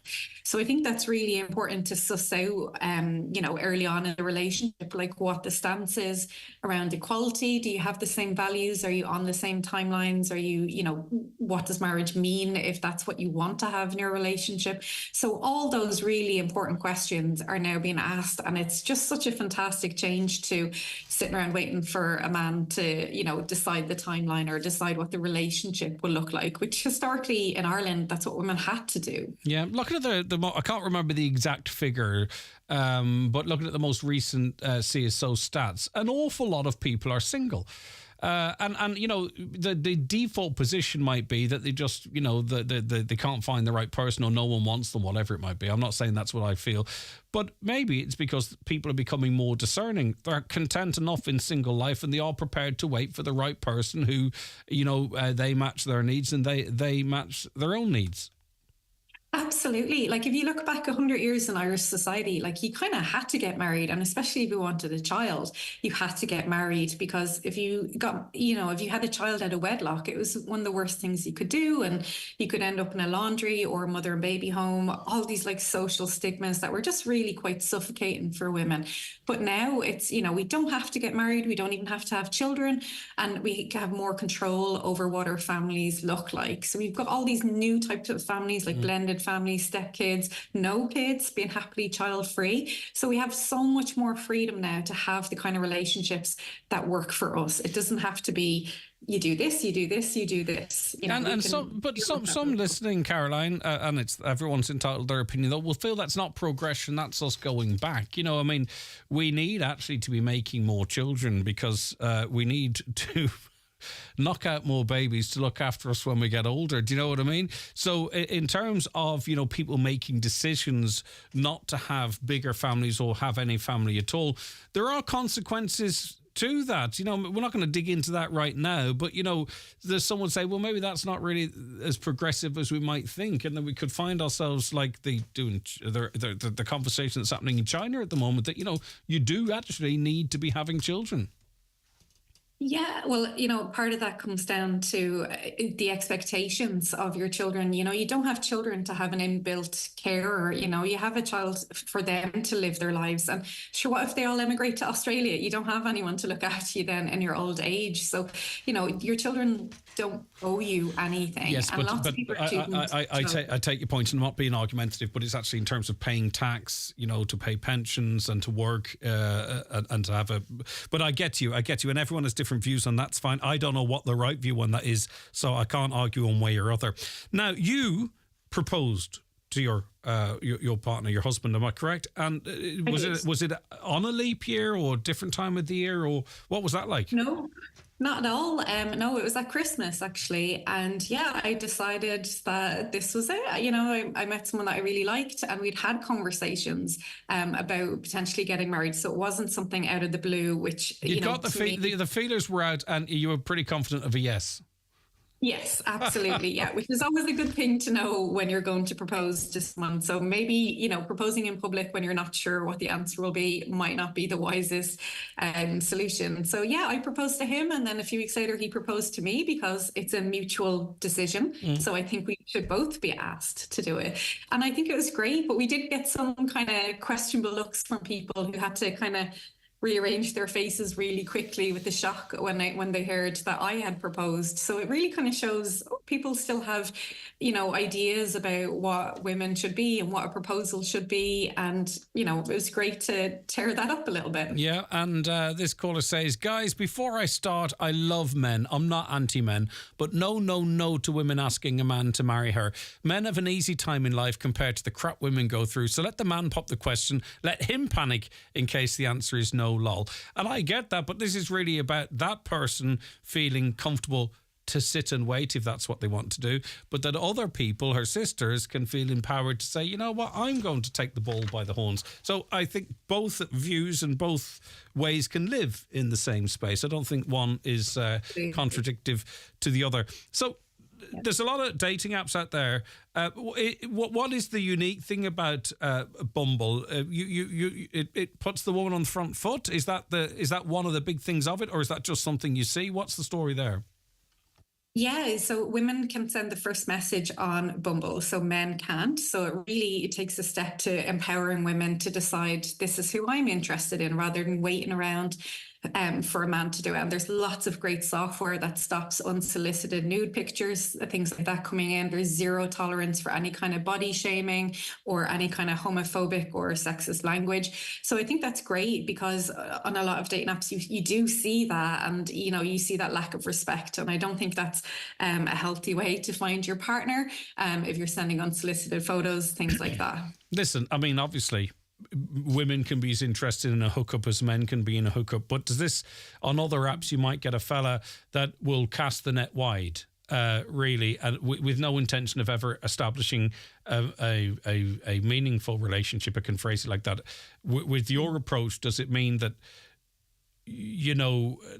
I can see how it works. It gets rid of that, or it would help eliminate. Now, if a woman on Bumble wants to cast that wide, that's grand, but unfortunately there are sort of patterns of behaviour that are different between men and women in this area. Have I avoided the landmines there correctly? I think. Yeah, I think there's still that stigma. If you want to have a hookup once a week or 10 times a week, whatever. Steady on 10 times a week. Regardless of your gender. Yeah, I mean, if you're busy, happy days. But also, if you want to have a long-term relationship, absolutely fine too. So the idea of empowerment is, like your previous caller, that works for them, doesn't work for other people. So it's about deciding what you want and being able to clarify that. So, if a one-night stand makes you happy, great. If it doesn't, maybe then have a look about, well, what does work for me? Is it the long-term relationship? Is it marriage? Or is it a whole bunch of casual flings? And there's no shame in any of those options. It's just about finding what works for you. What do most women want from a man? Oh, that's a big question. But I think the number one thing, and especially we've seen this in Bumble stats, is emotional intelligence. So being able to solve the difficult conversations, being able to be a cheerleader for a partner, being able to communicate, being able to take care of your sexual health and your physical health and your mental health, and being able to be present in the relationship. So people don't want to have to mother a partner. They want it to be an equal relationship where, everything is talked about and there's a sense of equality and respect at the heart of it. Okay, thank you so very much indeed. Have a wonderful day. Dr. Caroline West, Bumble's sex and relationship expert. So some women might choose tomorrow to pop the question. Caroline, maybe she's planning, I don't know. Caroline, are you planning to ask me to marry you or anything? No? Yeah, okay. But women now more so don't feel they have to do it at that time of the year, but they can be more assertive in their relationships and so on and so forth. Any views on that? 086 60 25,000. Let us see. On electric cars, maybe all electric cars should run on renewable energy only and see how that works. Who has time to possibly sit in a queue to get your car charged at 20 to 30 minutes? It's not like a petrol car, petrol station where you top up and away at the moment. Can replace 17,000 to 25,000 for a replacement battery. You see, the thing about the replacement batteries, and again, I'm coming at this on the fence, and people might think I've got so many splinters in my backside, but like I've had engines go on cars all of the time. Now, it doesn't cost 17 to 25,000, but I saw an advert recently there where there's a 1 million a 1 million kilometre guarantee on an electric engine. I think it's guaranteed that it will retain 70% of its charge for 60-odd for 10 years. So, I mean, like, there's a lot of misinformation out there too. There's a lot of people with an agenda against electric cars that will say, oh, well, the engine goes and you're stuck. But there are going to be people that's had that experience too. But I don't think it's happening all of the time. I just think there's a lot of people very busy in not wanting other people to drive electric cars. And I don't understand that. I don't understand why there's a lot of people on social media seem really, really keen to discourage other people from having electric cars. You know, if I choose to have one, I choose to have one. But I'm not going to try and browbeat my neighbour into not having one. He just makes or she makes their own decision. But anyway, as I say, I've driven a few electric cars. No bother with them. And great. Okay, but each to their own. We'll be back with our next guests on the show after these. Watch the show live now on YouTube, Facebook, and at highlandradio.com. Choose life. Choose fun. Choose not sitting at home getting bored. Choose something better. Something really fun. Choose Fundamania. Coming to the Brunswick Movie Bowl from March 1st. Choose regular, junior or family wristbands and enjoy some of Europe's top thrill rides. Choose fun for all ages. A legendary Fundamania event, 1st to the 17th of March. For details, see fundamania.co.uk. Enhance your skills with SafeTech's part-funded training programs. At SafeTech, we provide courses including first aid, roadworks, people moving and handling, confined spaces, electrofusion and machinery training for Ireland and UK sites. Also online programs such as water hygiene, construction supervisors, safety reps and much more. If you have a group for training, SafeTech will go to you. Contact SafeTech today at safetech.ie and take the first step towards upskilling and safety compliance. Kelly's Diner, winners of Best Family Dining at the Highland Radio Hospitality Awards, is open right through the week with extended opening hours every weekend. Try the renowned breakfast, or the tastiest burgers in town, or something from the selection of healthy options, all on a menu that's packed with all the most popular dishes. First Communion and Confirmation catering is also available to book. All at Kelly's Diner, Mountaintop Letterkenny.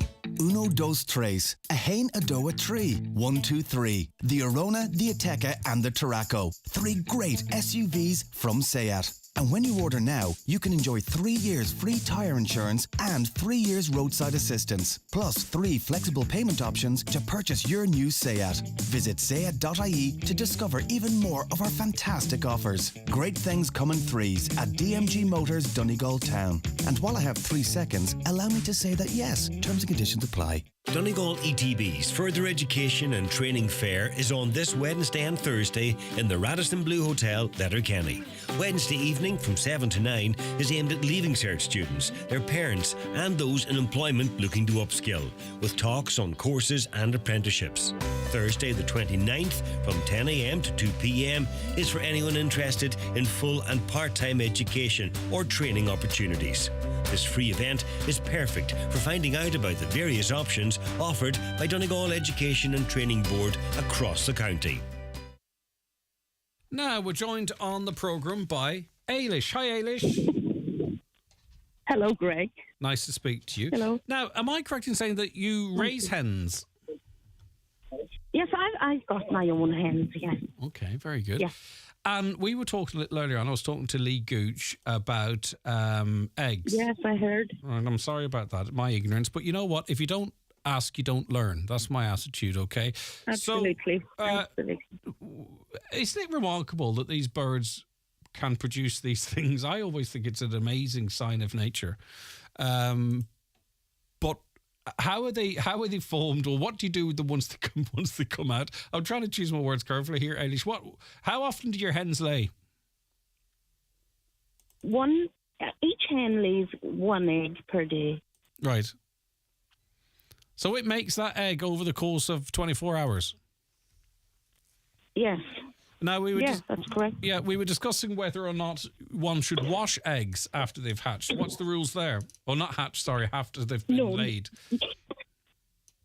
Hens that you raise yourself, you don't wash the eggs because there's what's called a bloom on the egg when it's laid. It's like a wet substance. waxy substance because there's pores on the eggshell, so that closes the egg in to protect what's inside it. So for in terms of obviously our consumption of them, then that keeps them fresher for longer. Absolutely. See, my eggs, when my eggs can last, I don't refrigerate eggs because they're not supposed to be.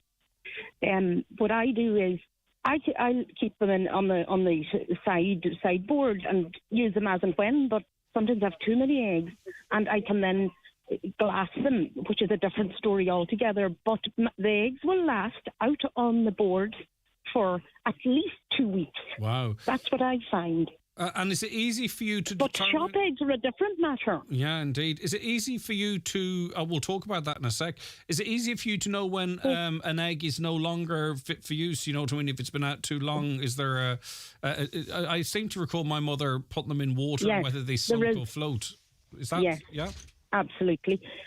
If they sink, this is how you test them, if they're fresh or not. You put them in a bowl of water, cold water, and the eggs that rise to the top, you can't eat them. They have to be dumped or whatever. And the eggs that go to the bottom are fresh. You can eat them. Okay. Now, what's the difference between your eggs and the shop eggs then? Well, my hens are fed organically. This is just a point I have to make. They're fed organically, right? And the shop eggs are washed, so the bloom that is on them when they're laid is gone, and that leaves them open to perishing quicker. Now, another question I have for you: what's the difference between a chicken and a hen? A chicken is a baby hen. Now, lots of people call grown hens that lay eggs, call them chickens. But that's not right. A hen is a hen that's laying eggs. A chicken is a baby hen. So it hasn't started laying eggs before yet? it lays, before the hen lays. Yeah. Well, okay, very good. And am I correct in saying as well that hens, they don't lay eggs in the cold, do they? Unless you obviously heat where they're living. They generally prefer the heat to lay. Yeah. Greg, what did you say at the beginning? What did you just say at the beginning? I was asking, will hens lay eggs in the cold naturally? Yes, they do. My hens do, and my hens are free to roam. I don't like to say it, but they'd be in the neighbours' gardens and but they're okay with that. They're okay with that. We've just got a text in here. Yeah. My neighbour's chickens keep coming into my garden. What can I do to keep them out? And I'm completely unrelated. Completely unrelated. Text. I must give my neighbours some eggs. Do you need a cockerel, Ailish? No, absolutely not. See, if I wanted young chicks, if I want the hen to breed young chicks, I would need a rooster. A rooster. But because I only want eggs, you don't need a rooster. Right. We were also wondering what you refrigerate or put in the cupboard. Bananas, tomatoes, things like that. You don't refrigerate them at all? Oh. No, like strawberry. Seafood that needs heat to mature, like peppers.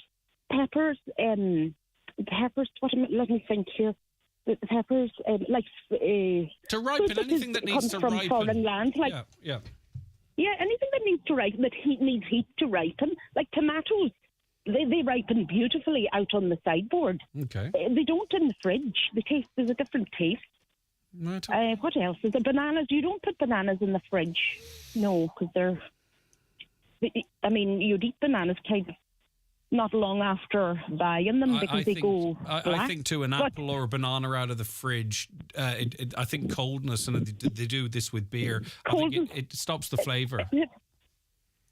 Absolutely, the taste is different. My apples, I buy apples, but I have my own apple tree too, but sometimes I don't have enough, but I leave them out for weeks and they sweeten. Mm-hmm.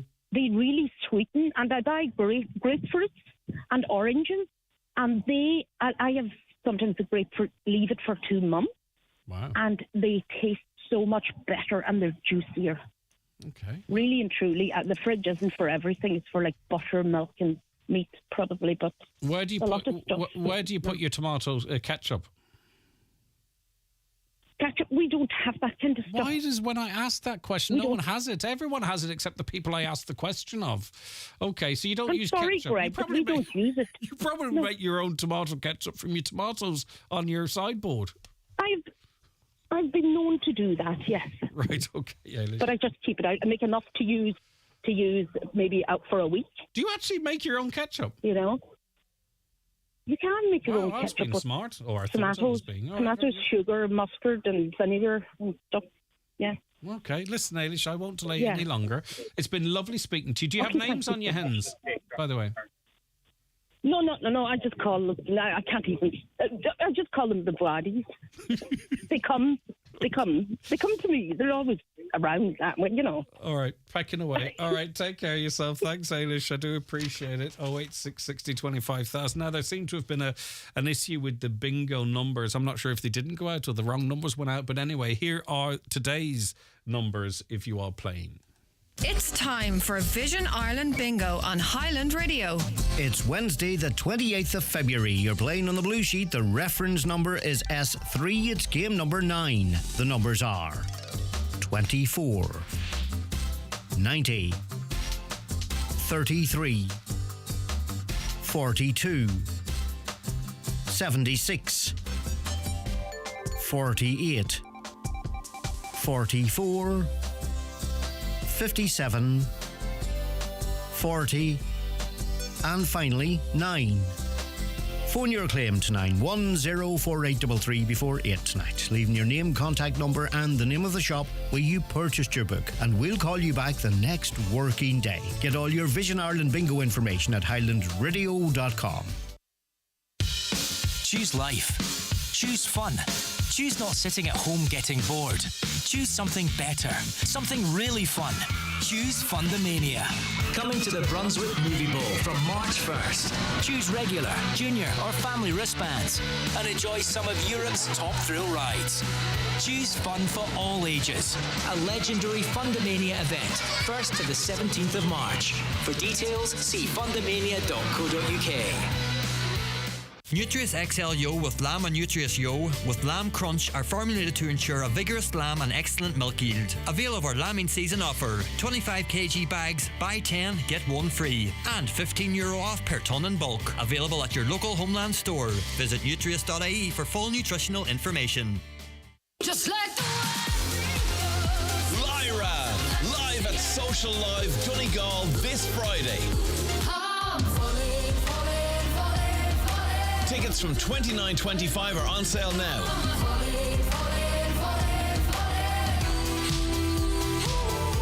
See lyra.ie for full tour details. Don't miss Lyra, live at Social Live Donegal this Friday. Tickets on sale now. Time is running out to avail of the Northern Ireland Sustainable Energy Programme. This year you could receive a fully funded gas conversion, attic insulation, LED replacement bulbs and more. Applications closing soon. Search nisep.co.uk to apply today. Terms and conditions and eligibility criteria apply. How would you like to go on the holiday of a lifetime? Then why not join us for the Highland Radio Hoolie in sunny Salou? Spend 7 nights in the sun with some of Ireland's top entertainers, including Robert Mazzell, Jim Devine, Margot, Claudia Buckley and many more, with live music all day, every day. Staying in the beautiful 4-star Sol Costa Jurata Hotel, this is a trip not to be missed. Book now by calling Country Music Tours on 074 9119 955 or email info@countrymusictours.ie. We'll see you in sunny Salou. Highland Radio weather updates brought to you by Grant. Building a new home? Choose Grant's A++ rated Airona air to water heat pump and Uflex underfloor heating. Visit grant.ie. Rightio, let's look at that weather forecast. Today will be mostly cloudy without breaks of rain and drizzle. Rain will turn heavy. No, I think, is that the right weather forecast? Let me just double check that. No, it is the right weather forecast. Okay, today mostly cloudy without breaks of rain and drizzle. Rain will turn heavier this evening and will clear eastwards early tonight. Highest temperatures of 10 to 12 degrees with moderate to fresh south to southwest winds. As I said, I just wanted to double check that so as not to mislead you. A caller says Mr. Burke, under the terms of his contract, had to turn turn up to school each day. This is what the media isn't telling you, to fulfil the terms of the contract as being employed as a teacher. But he was suspended, you see. And I've never seen any contract that compels you to turn up once suspended. Enoch Burke's in jail because of his beliefs on transgenderism, full stop.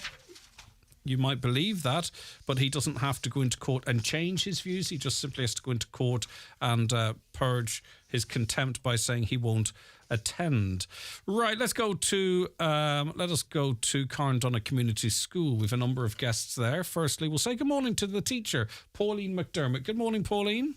Good morning, everyone. How are you? Nice to see you. Often the teachers, I sort of see them for a second, then they run off. So that's what we do best. Okay. behind the background. But that's to give the spotlight to the children as well, or to the younger people, the young adults, or however they want to call themselves. The John Couture students from Carndonagh Community School are Julia Grant. Good morning, Julia. Morning. And we also have Ciara Gilmore. Hiya, Ciara. Hello. And also Ailish Doherty. And I suppose I'll ask you, Ciara, first, if that's okay. Talk to me a little bit about John Couture. So John Couture is a sustainable fashion competition where lots of young people from many different countries take junk and turn it into fashion or couture. And it's a brilliant competition that lets young people express their talent and art through the fashion. And Julia, how many pieces did you have to create? Just the one dress. Okay, and what was it made of?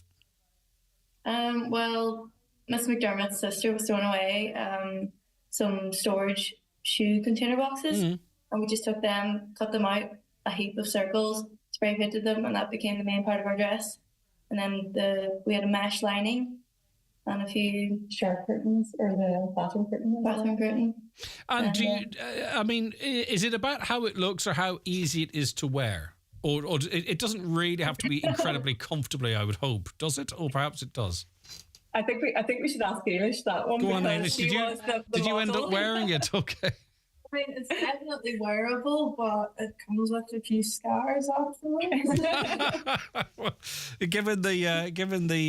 Given what you used to construct it, that doesn't surprise me. And Ms. McDermott, it's a clever competition, isn't it? Because it talks of sustainability, but it also gets the creative juices flowing. It gets people working together. It works on so many different levels, doesn't it? It really does. It really, I suppose teamwork really is the key to success in John Couture. The school has been involved with the competition for many years. And as the girl said, it's really essentially about taking rubbish and turning it into something beautiful. We are just so proud of the girls and their achievements. And a great deal of thought went so hard. Yeah, and a great deal of thought went into this. Who wants to talk to me about the sort of the inspiration and what kind of a dress? Because it's not just finding bits and throwing it together, right? So you look at what's trending, maybe your favorite designer, and trying to emulate that. So is it you, Ailish, that wants to talk me through sort of the inspiration behind the design? Yeah, sure. We were inspired by the Dutch fashion designer Iris van Herpen. So it was her fall 2020 collection, I'm pretty sure. And there's so many dresses in that collection that we absolutely loved. And it was more like the circles we took inspiration from. And then Julia here, she found another dress with that mesh bottom for inspiration. And we just combined the two, and we went with the green to represent Ireland, and that's how our dress came about. And Julia, this is an international competition. Was it done remotely? Did you travel, or what was the story there? First, for the final, we travelled to Dublin and got through top 10, and then that took us to the World competition in Monaco, where we just last week. Just last week. We had a 2-day trip over, and the final was on the Thursday, and it was an amazing competition. I was really quick. The time flew by whenever we were there. It was like you're over and back in a second. Ailish, did you have to walk in this dress? Was there any issues there? Or? Yeah. There was. I had to do like a catwalk sort of thing. We had to walk to music for about a minute. All the contestants, all 60 of us, did that. We actually opened the show, so it was quite nerve-wracking, but it was really, really fun because the crowd was really supportive, obviously, for the opening act. Well, it was easy enough to walk in. It was just a little bit painful at times. But Ciara, are you not there going, God, I hope nothing falls off, or worse still, Ailish falls over? Especially considering the dress was shipped the whole way to Monaco, and we were just hoping and praying when it got there it would all still be intact. And then whenever we got Ailish on stage, we were just praying the whole time. But we're so proud when we all stayed together. It's brilliant. Yeah, a big shout out to Davey and DHL who ensured that the dress arrived intact. So. And Pauline, you know, like our Donegal links to this competition, which is now grown into sort of, you know, an international monster in all the right ways. Junkature, Buncranaman Troy Armour, he was behind this, wasn't he? And that's not where the Donegal connections end. Yeah, I mean, we have, I suppose, really, Junkature has grown from Donegal, you know, really. And we were very lucky. We actually won the Glamour Prize. So that is actually powered and sponsored by ATU in Donegal as well. And we would have very, I suppose... Actually, just to recap that, because that's an important further Donegal connection. So we've got the founder from Buncrana, Troy Armour, the award that you've won, which is ironic. Instead of going down the road to pick it up in Letterkenny, you decided to go out and win a competition I know. in Milan. But it was Lara Jane Doherty, Elizabeth Clova and Emer McLaughlin, who also attended the event, but they created the award that we see Ailish gripping onto, refusing to let go. Which ATU actually created all the awards for the event. It's astonishing. And it was, again, through the whole idea of sustainability, because they used the old COVID screens that we would have had, I suppose, during COVID times. And now, I'm not going to be the technical expert because I'm not sure exactly how they created it, but I think they printed it onto the COVID screens, but they made these beautiful awards from the COVID screens. Fantastic. And they were presented to everybody who won prizes at the event. It's pointy. It's pointy. I don't know how it passed health and safety, but anyway, it's beautiful. And if that wasn't enough, Muff DJ Oshbosh is banging out the tunes, as they say. Indeed. All right, okay. So, Julia, what next then? Rest on your laurels? Is that it? Now you've won that. It's been a fantastic project, and on to the next challenge. Well, that's also we're done with Junkature, I guess, but hopefully maybe they have their leaving cert to think about now. So, so that's a breeze. What's your takeaway memory from the whole experience, Ciara? I think it's the friends that we made whenever we were away. We really had a great experience meeting all the Irish teams and just enjoying the time away with everybody. And what about you, Ailish? Mine would definitely be like walking on the stage. I loved that. I didn't want to leave the stage. I loved everyone cheering for me, you know. Yeah. Nice experience. I know, I think we'd all love that. All right, brilliant stuff. And of course, from your perspective, teacher Pauline McDermott, putting Carndonagh Community School, it's already on the map further so, and a great deal of pride felt right across the school and the community and the county, of course, as well. I mean, as I said, we're so proud of the girls. We have an amazing art department here. I have to say shout out to the other art teachers. They are amazing. I know the other art teacher, Miss McGee, has got 2 dresses through to the Dublin Regionals this year as well. And as I said to the girls worked really, really hard. This was very much their project. And not only are they extremely talented students, but they're also really lovely girls. Yeah. And we are very, very lucky that the school is so supportive. Everyone in the school has been very supportive of us and of the girls and of, all the rehearsal time and random things. Can you help with this? Again, a big shout out to John Collins, who is always there to help on the technical side of things and really everything as well. As I said, we're very lucky. Our principal, Mr. McGuinness, has been very supportive of the Junkature competition as well and has let us go and do these things, which is really important too. Have I missed anyone, Gary? No, I think you've mentioned... our teacher also, Miss McDermott. Thank you. Wow, talk about fishing for a mention, Pauline. Have I forgot anyone, girls? No, I'm only joking. You mentioned half the county. But, you know, it's a brilliant achievement. And I'll let you go now and get back to your studies and what have you. But it's, you know, from the inception of what shall we do, and brainstorming ideas, to be sitting here now with the award on your lap. It's a really long journey with so many experiences. It's fantastic, and we congratulate you and the whole school, and it is the support of the school, Pauline, as you quite rightly pointed out, that allows it to happen. So we couldn't be prouder of you, Pauline, but particularly Julia, Grant, Ciara Gilmore, Ailish Doherty. Thanks all of you for joining us, and the best of luck with the Leaving Cert as well, and I hope you achieve everything thank you that so you wish. much. Thank you. Okay, take care of yourself, and also another mention to 3 students and graduates of ATU Letterkenny. They designed the awards. They are Lara Jane Doherty, Elizabeth Clova and Emma McLaughlin. They also attended the event. So, as I say, fair play to all involved. And then not to forget DJ Oshbosh. DJ Oshbosh in what he achieved as well. 086 60 25,000 is the WhatsApp and text number. We're going to Mahary Senior Social Club. And there is, I wonder, can Mary Rogers, she's just joining us at the moment. I'll just read a couple of comments as Mary joins us, because we've got a very, very special guest, particularly given the day that is tomorrow. I'm just want to just see when the audio joins here. Caller says, I was reading on Google that when a lithium battery is punctured or broken, the escaped lithium reacts with air and starts a fire in the event of an accident. Would this not be a serious cause for concern? I suppose the same way a petrol or diesel tank can rupture and start a fire. Mary Rogers at the Mahary Senior Social Club. Mary, can you hear me? Are we coming through loud and clear? Mary, are you there? No, I don't think Mary can hear me. I'm going to kick her out and bring her back in again because there's a very important gentleman that I want to speak to. I'll ask one more time. Mary, can you hear me? No, okay. So we'll bring Mary Rogers back in.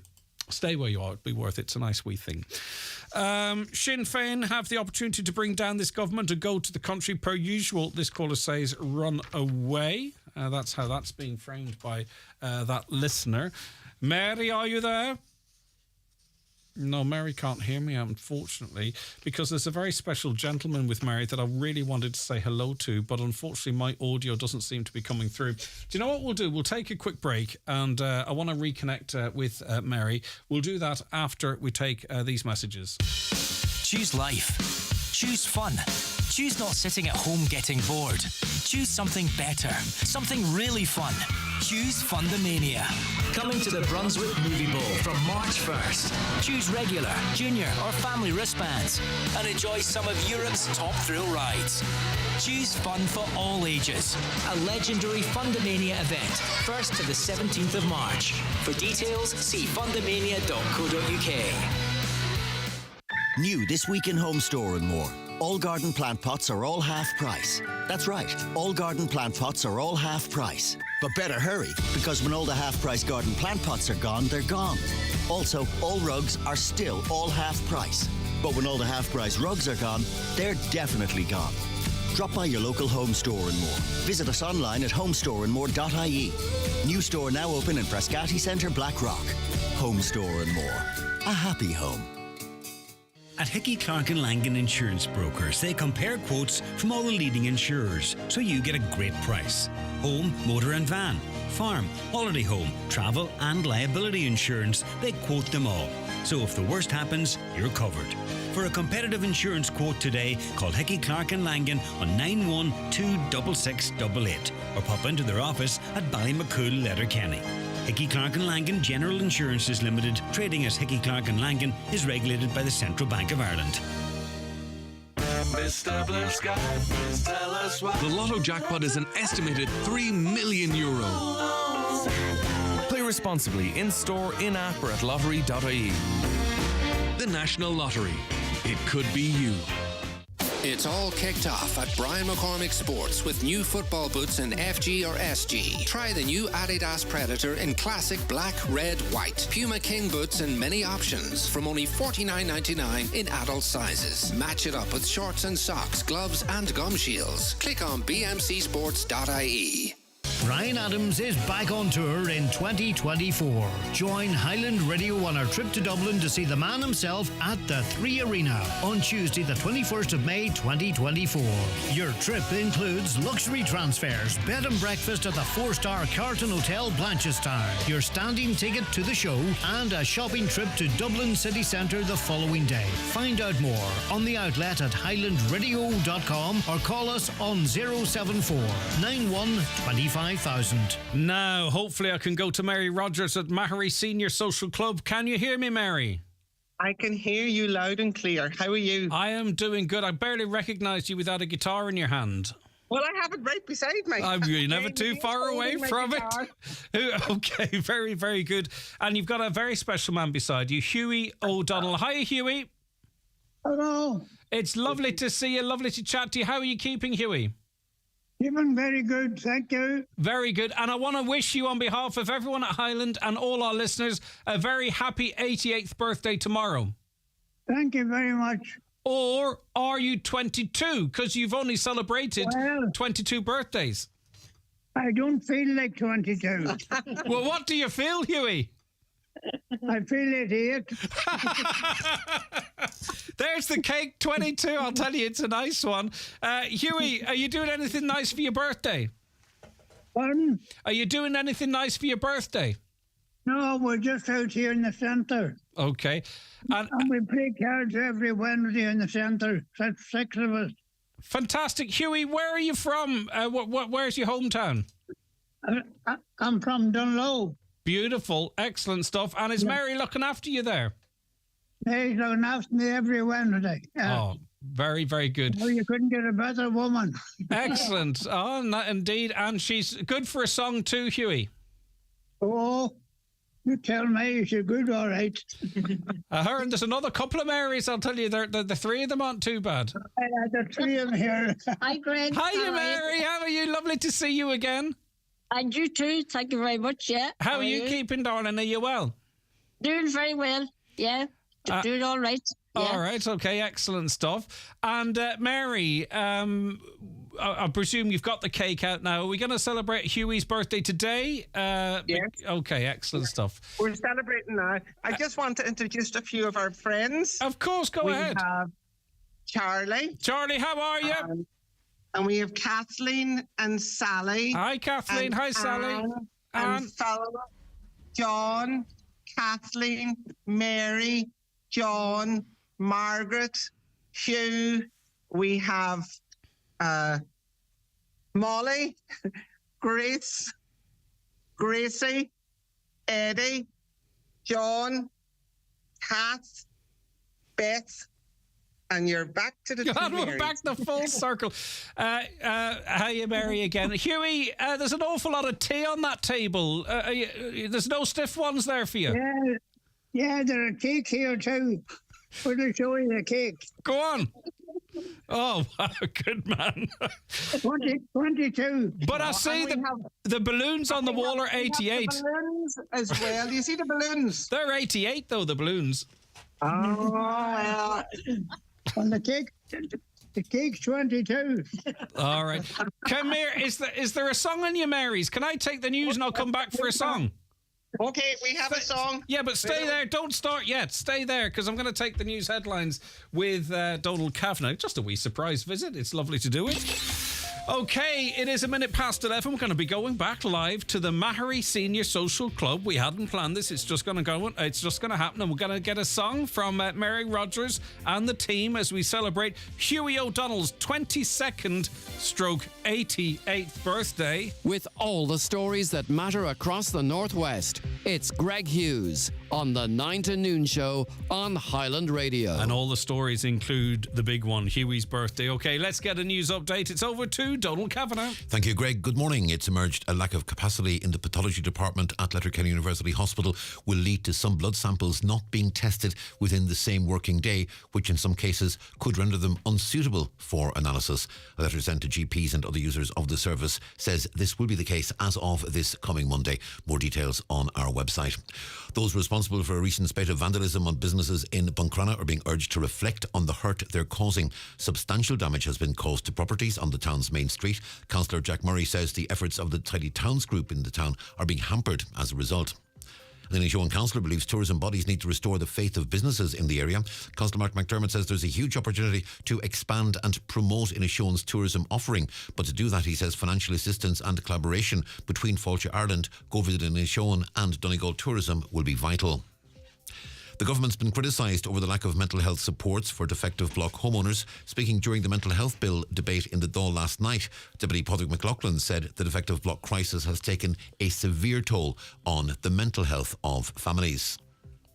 The Northern Ireland Assembly has passed an SDLP motion supporting the need for an all-island rail policy and seeking to implement the recommendations of the recently published Strategic Rail Review document.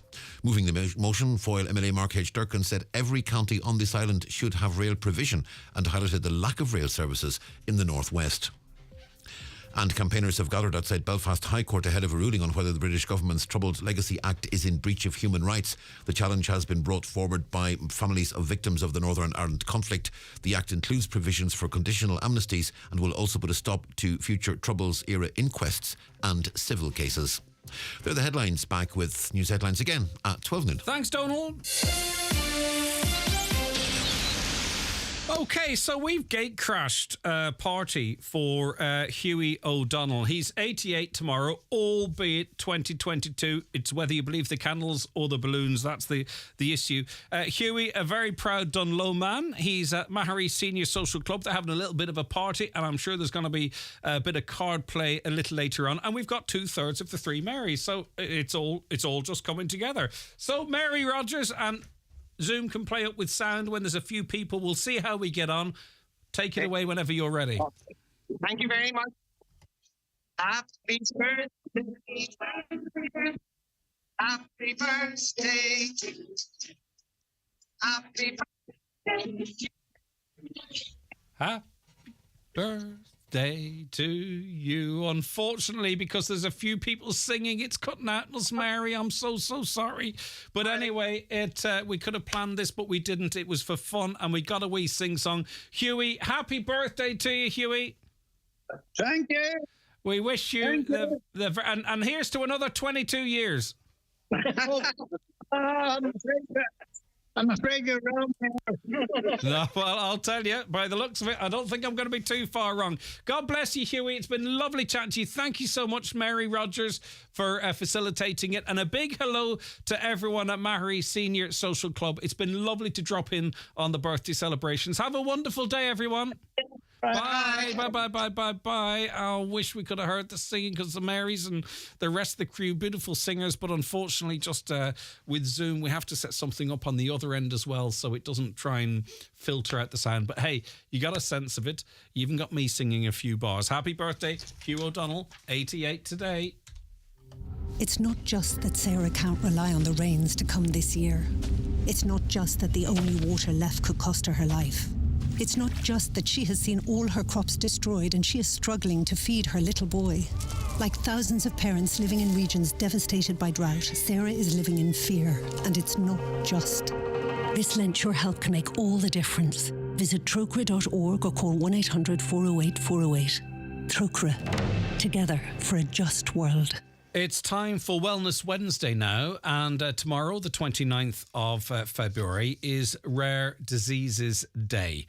Dara Woods is a HHT sufferer and founder of HHT Ireland, and you might go, well, what's HHT? Well, isn't that part of the issue? It's probably, or it is a rare disease, and therefore it doesn't get talked about as much as other diseases. And what follows conversation, I suppose, maybe further research or investment or treatments. And I imagine that's part of Rare Disease Day, to sort of bring these conditions to the fore with the hope that we can make advances in understanding and also in research and treatments and what have you. Dara, good morning to you. Thank you so very much for joining me today. Good morning, Greg, and to all your listeners. Thank you very much for having us. And we'll talk about Rare Diseases Day and its importance, and I've kind of touched on quite a bit of it now, but I want to hear about you and HHT. What is your condition? Okay, so HHT for everyone is hereditary, hemorrhagic telangiectasia. Now, hereditary meaning genetic, hemorrhagic meaning bleeding. Telangiectasia is the one that gets everyone. And believe it or not, you have telangiectasias and I have telangiectasias. Another word for tiny blood vessels. But mine are fragile, they're hemorrhagic, they're bleeding, they rupture and cause a lot of trouble. Yours don't. Internally or externally, or both, Dara? Internally we have them, but we have them sitting, they're visible on the top of the skin and our lips and our gums, our faces. So actually external and internal, most of the damage is going on inside. So if you were to have, say, for instance, a blood vessel break in your digestive system or your lung, or indeed your brain, how do you become aware of that? Because it could continue to bleed until such time as it shows itself. Is it not as simple as that, or as complex as that, I suppose, that you have to wait until it shows itself? It does happen like that. 90% of HHT patients suffer unexplained and recurrent nosebleeds. Now, nosebleeds in themselves are fine. They're healthy. Maybe the football hits the child or an adult and you nosebleed. That's fine. But when you find you're suffering recurrent nosebleeds for no reason, they're unexplained, then you know, there might be something going on here. And then the other thing is, because it's hereditary, we take a look at the family and say, it's strange, granny, granda, aunts, uncles, cousins, dad, mum. You know, so when there are a few people in the family suffering these unexplained and recurrent nosebleeds, then it's time to have that conversation. And so nosebleeders would be very, very lucky in one way, because that's alerting them to the issue.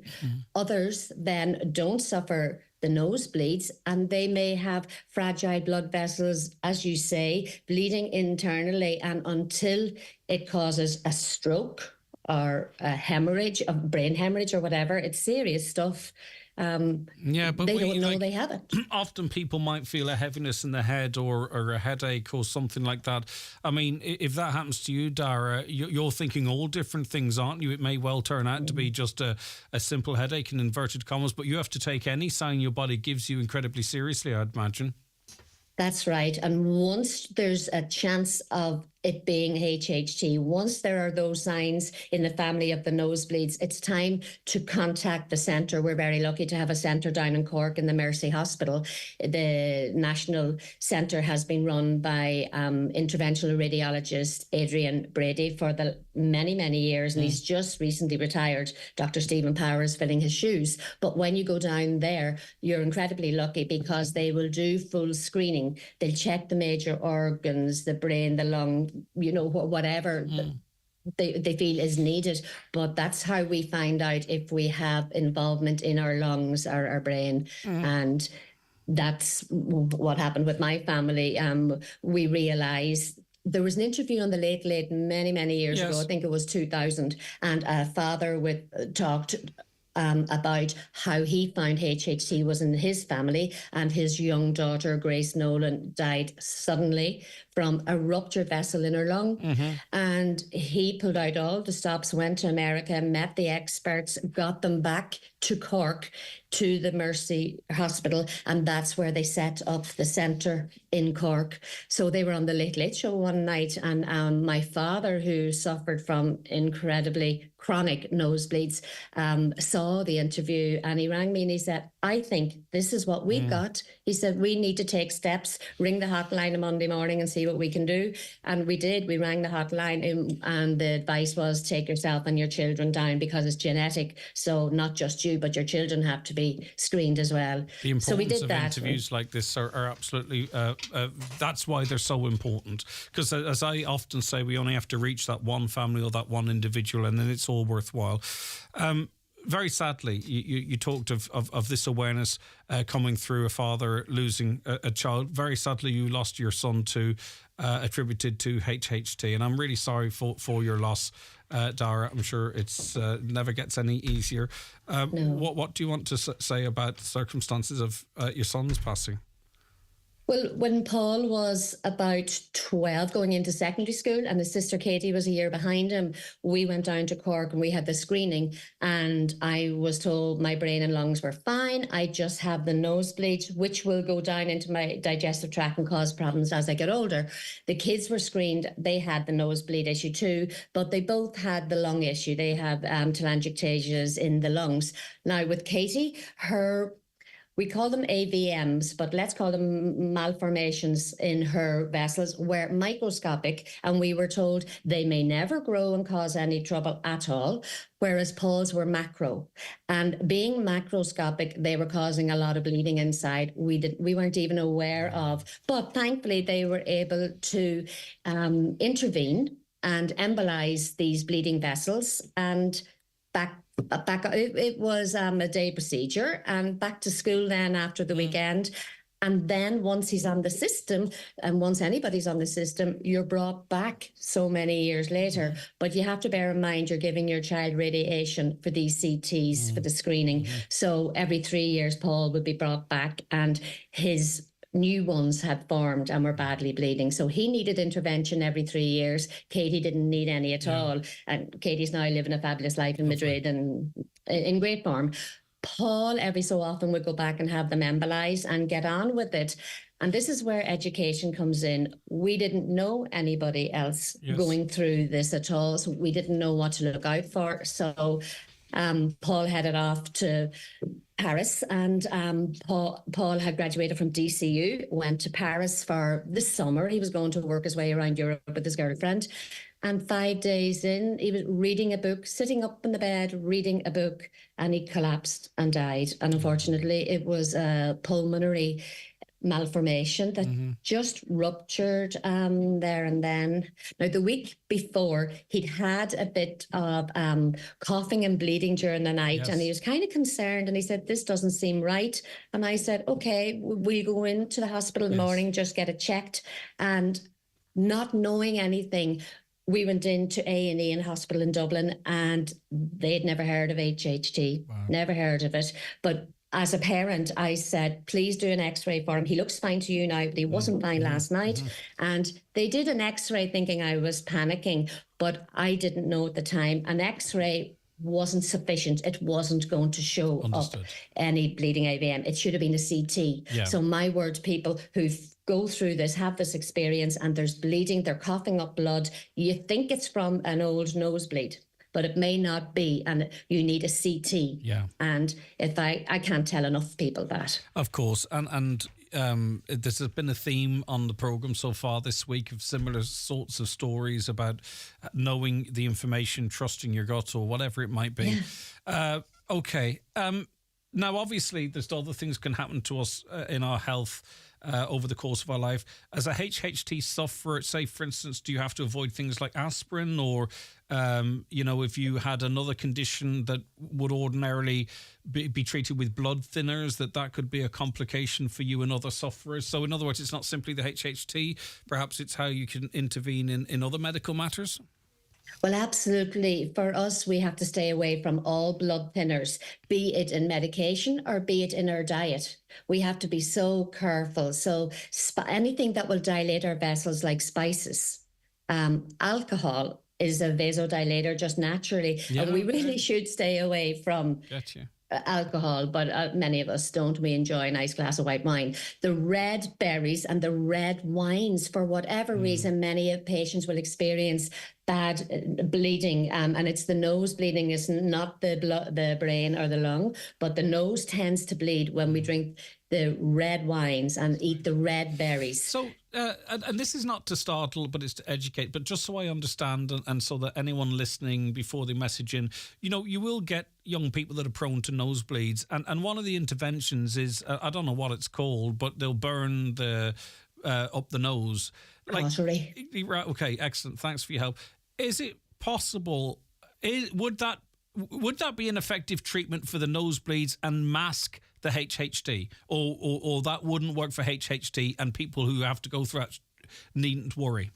Well, intervention like that causes more trauma in a nose. So if your nose is healthy and your vessels are strong and grand, the one-off okay. cautery is fine. But it's not, and this is where we need to stay up to date. We need to know what's going on around the world in Europe and America, because the techniques are changing all the time. The treatments are changing. We find still here uneducated medics are taking a HHT patient in and giving the cautery, not knowing the future damage is causing. So cautery is a no-no. Laser has been the preferred choice of action up until now, but if we look across the waters, laser is now a no-no. Again, it's causing more trauma to the surrounding mucosa. So now we are fighting for this in Ireland. Sclerotherapy is the new treatment in Europe and America, and it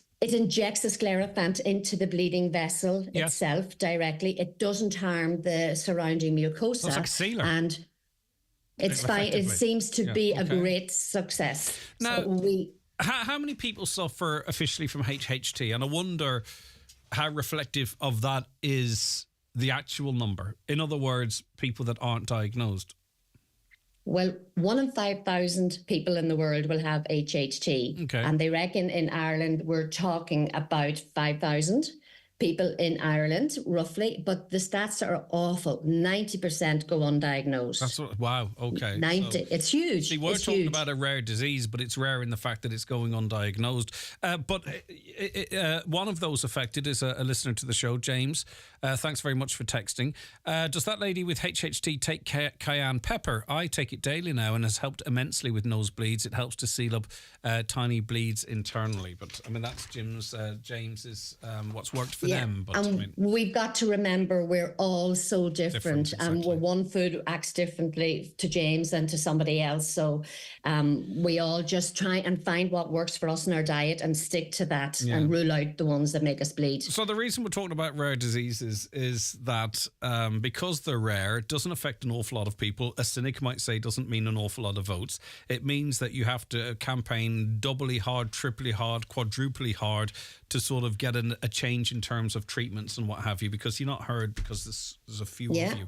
But that's why it's good that people come together under the umbrella of Rare Ireland, because whilst individually a lot of these conditions, diseases or whatever way they're called are rare, collectively there's an awful lot of people in our country, isn't there, Dara, affected by rare disease?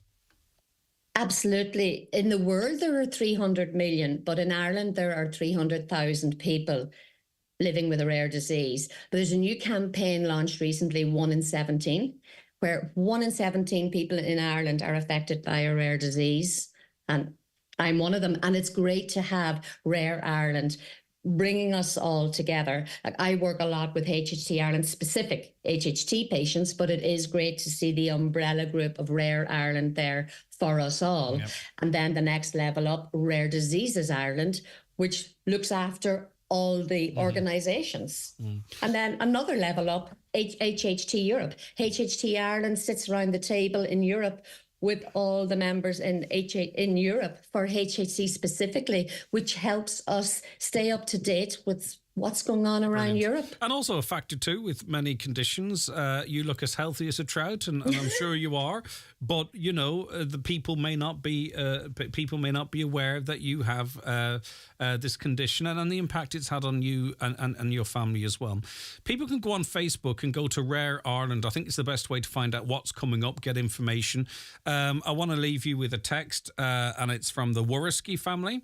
And they say, hi, I'd like to say a very big thank you to Dara and everyone at HHT Ireland for the fantastic support they give to families affected by HHT and the ongoing work that they do. So it's funny life, isn't it? From your father watching something on the Late Late Show to the awful loss that was visited on you, Dara. From that, HHT Ireland comes to pass, and yet here we are. You're reaching people in Donegal who are very grateful. It's a great testimony to you and your son as well, I think, as well. Yeah, thanks a million. And it's just, I would just like to send a lovely hello to Dr. Parher and team in LUH.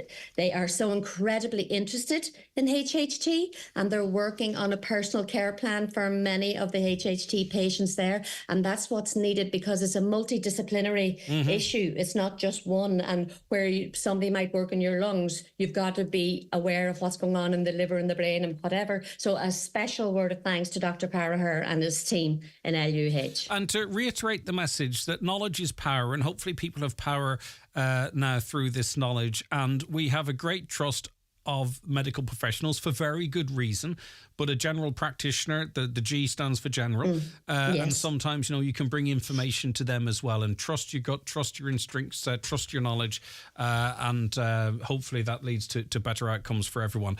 You're operating down the country, but I think we can claim you as a Donegaler. Oh, absolutely. Absolutely, Letterkenny. Yeah, you can indeed. And I've many HHT family in Letterkenny, and they'd be... I think you've spoken to Michael McGinty, my brother, over his HHT last year. So I'm Michael's sister, yeah. Okay. And look, if the Donegal County Council could light up the Pole Star tomorrow, we'd love that. We're illuminating monuments and buildings around the country to show you care. We're lighting up lots of our buildings. What colour is it? All colours. Do you see the colours behind me? I do. Every colour's there. Pick and mix. And all around the world this is happening, and it'll be all over social media tomorrow evening. So I'm heading down to Swords Castle, because I'm actually living in Swords, and I'm heading down there tomorrow with Louise O'Keefe from Rare Ireland and a gang of Rare people. So Rare is many, Rare is proud. All right, best wishes to you, your daughter in Milan, and the rest of the family. Thank you very much for joining us. It's been really informative. Take care of yourself, Dara. Dara Woods there. Okay, back with more very shortly. The county's #1 talk show, the 9 till noon show on Highland Radio. Choose life. Choose fun. Choose not sitting at home getting bored. Choose something better. Something really fun. Choose Fundamania. Coming to the Brunswick Movie Bowl from March 1st. Choose regular, junior or family wristbands and enjoy some of Europe's top thrill rides. Choose fun for all ages. A legendary Fundamania event, 1st to the 17th of March. For details, see fundamania.co.uk. At Lidl, we've dropped the prices of over 600 products, so you save on essentials like shower gels, Irish chicken breast fillets and fusilli pasta. That lowers the price of a whole trolley from €87.01 to €71.94. That's like €15 back in your pocket. That's even more reasons to go full Lidl today. For full list of products, see lidl.ie/price drops. Get the right tools or equipment to get the job done with great hire deals at Watson Hire in Letterkenny. Everything from diggers to power tools, dumpers to portaloos, and pressure washers to cherry pickers. Watson's offer a fast and reliable service. To book, call Watson Hire in Letterkenny on 9167777. SEAI is delighted to announce the return of the Zevi EV Dealership of the Year Awards. And this year's Ulster winner is Connolly's Volkswagen, Letterkenny. To learn more about the awards and EV grants, visit seai.ie, supported by the Government of Ireland. Announcing a spectacular Doors and Floors 2-day sale event at Donegal Town Hardware. Enjoy massive discounts on floors, doors, handles, locks, skirting and more. Expert staff will be on hand to answer all your queries. That's the massive Doors and Floors sale event happening for 2 days only, this Friday 1st and Saturday 2nd of March at Donegal Town Hardware. Derek Ryan returns to the Abbey Hotel, Donegal Town, for his weekend of dancing on Friday 1st, Saturday 2nd and Sunday 3rd of March. Joining Derek will be some very special guests: Olivia Douglas and Keelan Brown on Friday night, and Robert Mazzell and band on Saturday night. Barry Kerwin and Eilish McBride will join Derek for an afternoon family dance on Sunday. That's Derek Ryan's weekend of dancing at the Abbey Hotel, Donegal Town. Friday 1st until Sunday 3rd of March. Pay at the door for each dance. Business Matters in association with the Faculty of Business at ATU Donegal. For a career in financial governance, consider the Level 9 MA in Governance and IT in Financial Services. Call 9186206 or email donald.hannigan@atu.ie today. Okay, so that means it is Business Matters time, and we welcome into studio Chris Ashmore, the podcast live for you right now. We'll tell you a little bit, we'll tell you much more about that a little later on. on. But first, let's catch up on some news. And Chris, good morning first and foremost, of course. Good morning, Greg. Good to have you in studio. Okay, green light for a massive housing development. Talk to me about this. Yeah, developer PJ McDermott has got the go-ahead from Donegal County Council. Now, it is subject to a large number of conditions, but it's a major residential development in the Irish Glencar Scotch area of Letterkenny, and it will take a number of years. We're talking about in the region of 100 houses, 7 apartment blocks containing 28 apartments, and it's quite a complicated planning matter because there is an adjacent proposed development of 90 units. That's with Bord Pleanála. There have been some objections, mainly in relation to concerns over infrastructure, but it does look as if we are going to see quite a large development in that part of Letterkenny. Now, commercial vacancy rates, the latest figures have been published, Chris. What do they tell us? Yeah, you may have heard this mentioned on the news. The commercial vacancy rate in Donegal, now this is for December, which is the most recent figure, 18.2%. So roughly 1 in 5. So it's pretty high. The national average is about 14%. Ballybofey has topped this chart for quite a while. It's of the towns that were surveyed in Donegal, it had the highest commercial vacancy rate, 29.4%. So there's a lot of vacant There is, property. but these figures, I would just like to dive a little bit deeper in them because they're based on active air codes.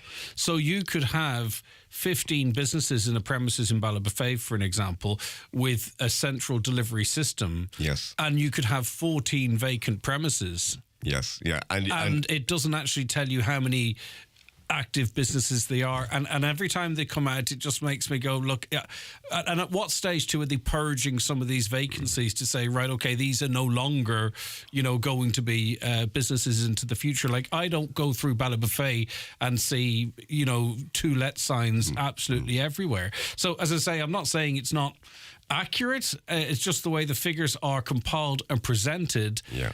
How are they being updated? How are they being sort of freshened up to actually reflect the reality? Well, as you say, it's based on the data that they have. And, there always is a certain amount of vacant property anyway, because there has to be for the market to turn over. By the way, just I walked up Letterkenny Lower Main Street one day recently and I counted 23 vacant pieces of property. That is astonishing in indeed. a small area. And I suppose you would hope that with this 2040 project investment, which I think has a particular focus in that area of Letterkenny, that maybe that could be reversed or convert them to residential or whatever it might be. And as we've mentioned, there's quite a few grants out there at the moment, and the council are doing their best. Yeah, there. for sure. Slieve League Distillery back in the news for all the right reasons. Good news. A nice little bit of publicity for it. The Independent newspaper in the UK has named its 15 best Irish whiskies for old-fashioned cocktails and sipping neat, and the best Irish whiskey overall. Well, the award went to the Donegal's Slieve League Distillery and its silky Irish whiskey. So that's a nice little bit of positive PR for them. Yeah, for sure. Go ahead, sorry. I just want to mention today, Greg, the Donegal ETB is hosting its further education and training fair in the Radisson Hotel in Letterkenny. From 7 to 9 this evening, very much geared towards school leavers and employees. Tomorrow from 10 till 2, and you can find out about all sorts of courses that are on offer. Well worth dropping in. Yeah, there's a really big range of things there. Yeah. Right, our last piece of news kind of ties in, or does fully tie in with the podcast today. Local Enterprise Week starting on Monday, March 4th. Is that next Monday? As soon as we're crossing a month, I get very confused, especially when it's sometimes got 28 days, other times got 29. But I'm kind of confident this is next Monday. This is next Monday. It runs all week. They do these all over the country. Now, there's so much here that really the advice is to go onto the localenterprise.ie website. You'll find the details there. We have quite a lot of household names coming up. Richard Curran, the broadcaster known for business matters himself. I think he lives in Inishowen, actually. He'll be there. That's at the start of the week. There's food Coast producers showcases on. There's lots and lots of people there. And we can hear from Brenda Hegarty, Head of Enterprise with Donegal County Council. So it's a great opportunity for those that are in business and those that might have an idea that would like to start in business to check out the wide range of events that are happening, all free of charge. And it's really a great opportunity to see what is the trends happening in business, the opportunities, but most importantly, an opportunity to network with peers and other business owners. Anybody interested, they can go to localenterprise.ie/Donegal, and the brochure is available to view, and all the links to book the events is available on that website. So it's localenterprise.ie/Donegal.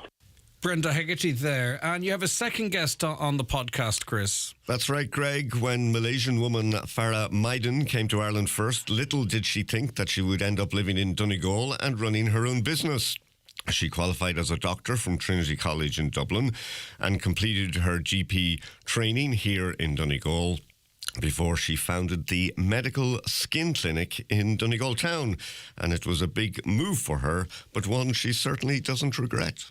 And then it all kind of came to a head for me where GP was becoming too stressful. It was, I was taking things home with me. It was, I wasn't sleeping right at night. It was all too much. And that coupled with my interest in skincare and skin health, and what I was doing in aesthetics was basically just injectables, but I'd love to have focus more on the skin quality, skin health, which I'd never had time to do. So anyway, all in all, everything just kind of fell into place for me. I got on well with colitis. I took some time off work and reassessed everything and decided to come into aesthetics and see how it went. And here we are. Okay, interesting story. You can hear much more of that in the podcast, as well as the full interview with Brenda Hegarty. It's available for you live right now on our website, highlandradio.com, in the listen back section for you to stream or download. Also Spotify and iTunes, and broadcast over the weekend, Chris. That's right, after the 6 o'clock news on Sunday. And if anyone wants to get in contact with you, the email address is businessmatters@highlandradio.com. Okay, Chris, thank you so much for calling in to us. That was Business Matters and the Business News with Chris Ashmore, and we'll be back with more in the 9 till noon show after we take this quick break. Choose life. Choose fun. Choose not sitting at home getting bored. Choose something better. Something really fun. Choose Fundamania. Coming to the Brunswick Movie Bowl from March 1st. Choose regular, junior or family wristbands and enjoy some of Europe's top thrill rides. Choose fun for all ages. A legendary Fundamania event, 1st to the 17th of March. For details, see fundamania.co.uk.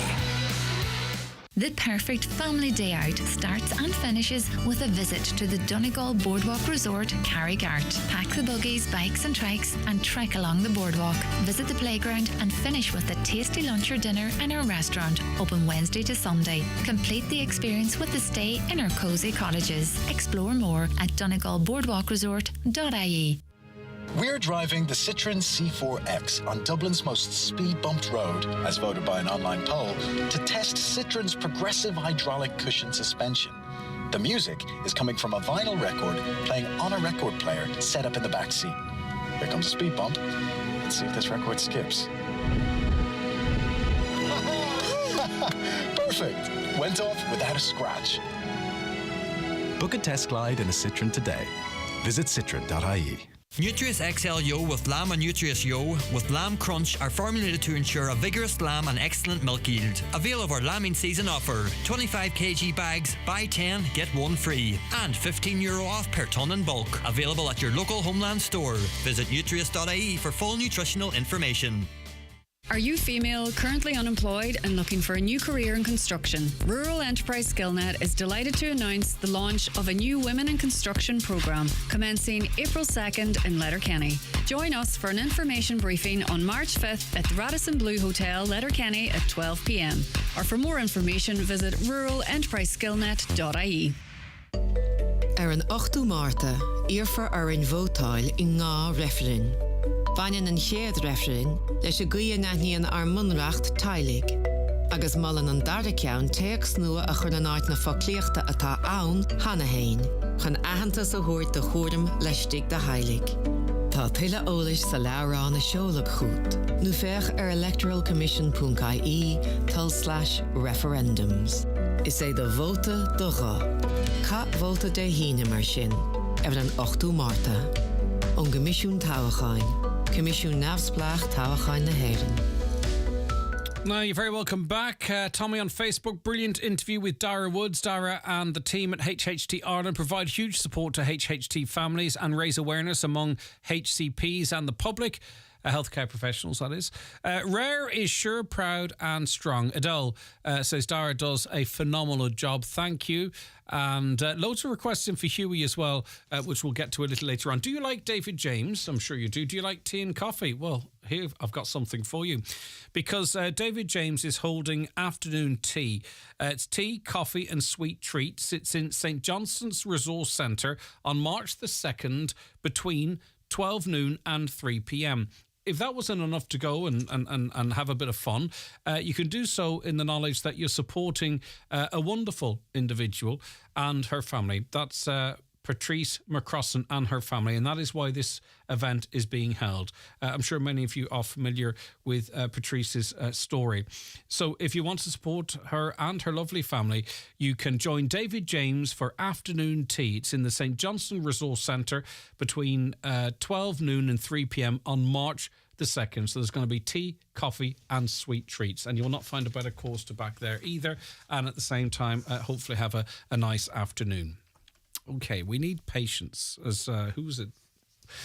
Was it? I can't remember who sang Patience. I do know who sang Patience, but the name won't come to me. It doesn't matter. Forget I said it. Tracy joins me on the show now. Hi, Tracy.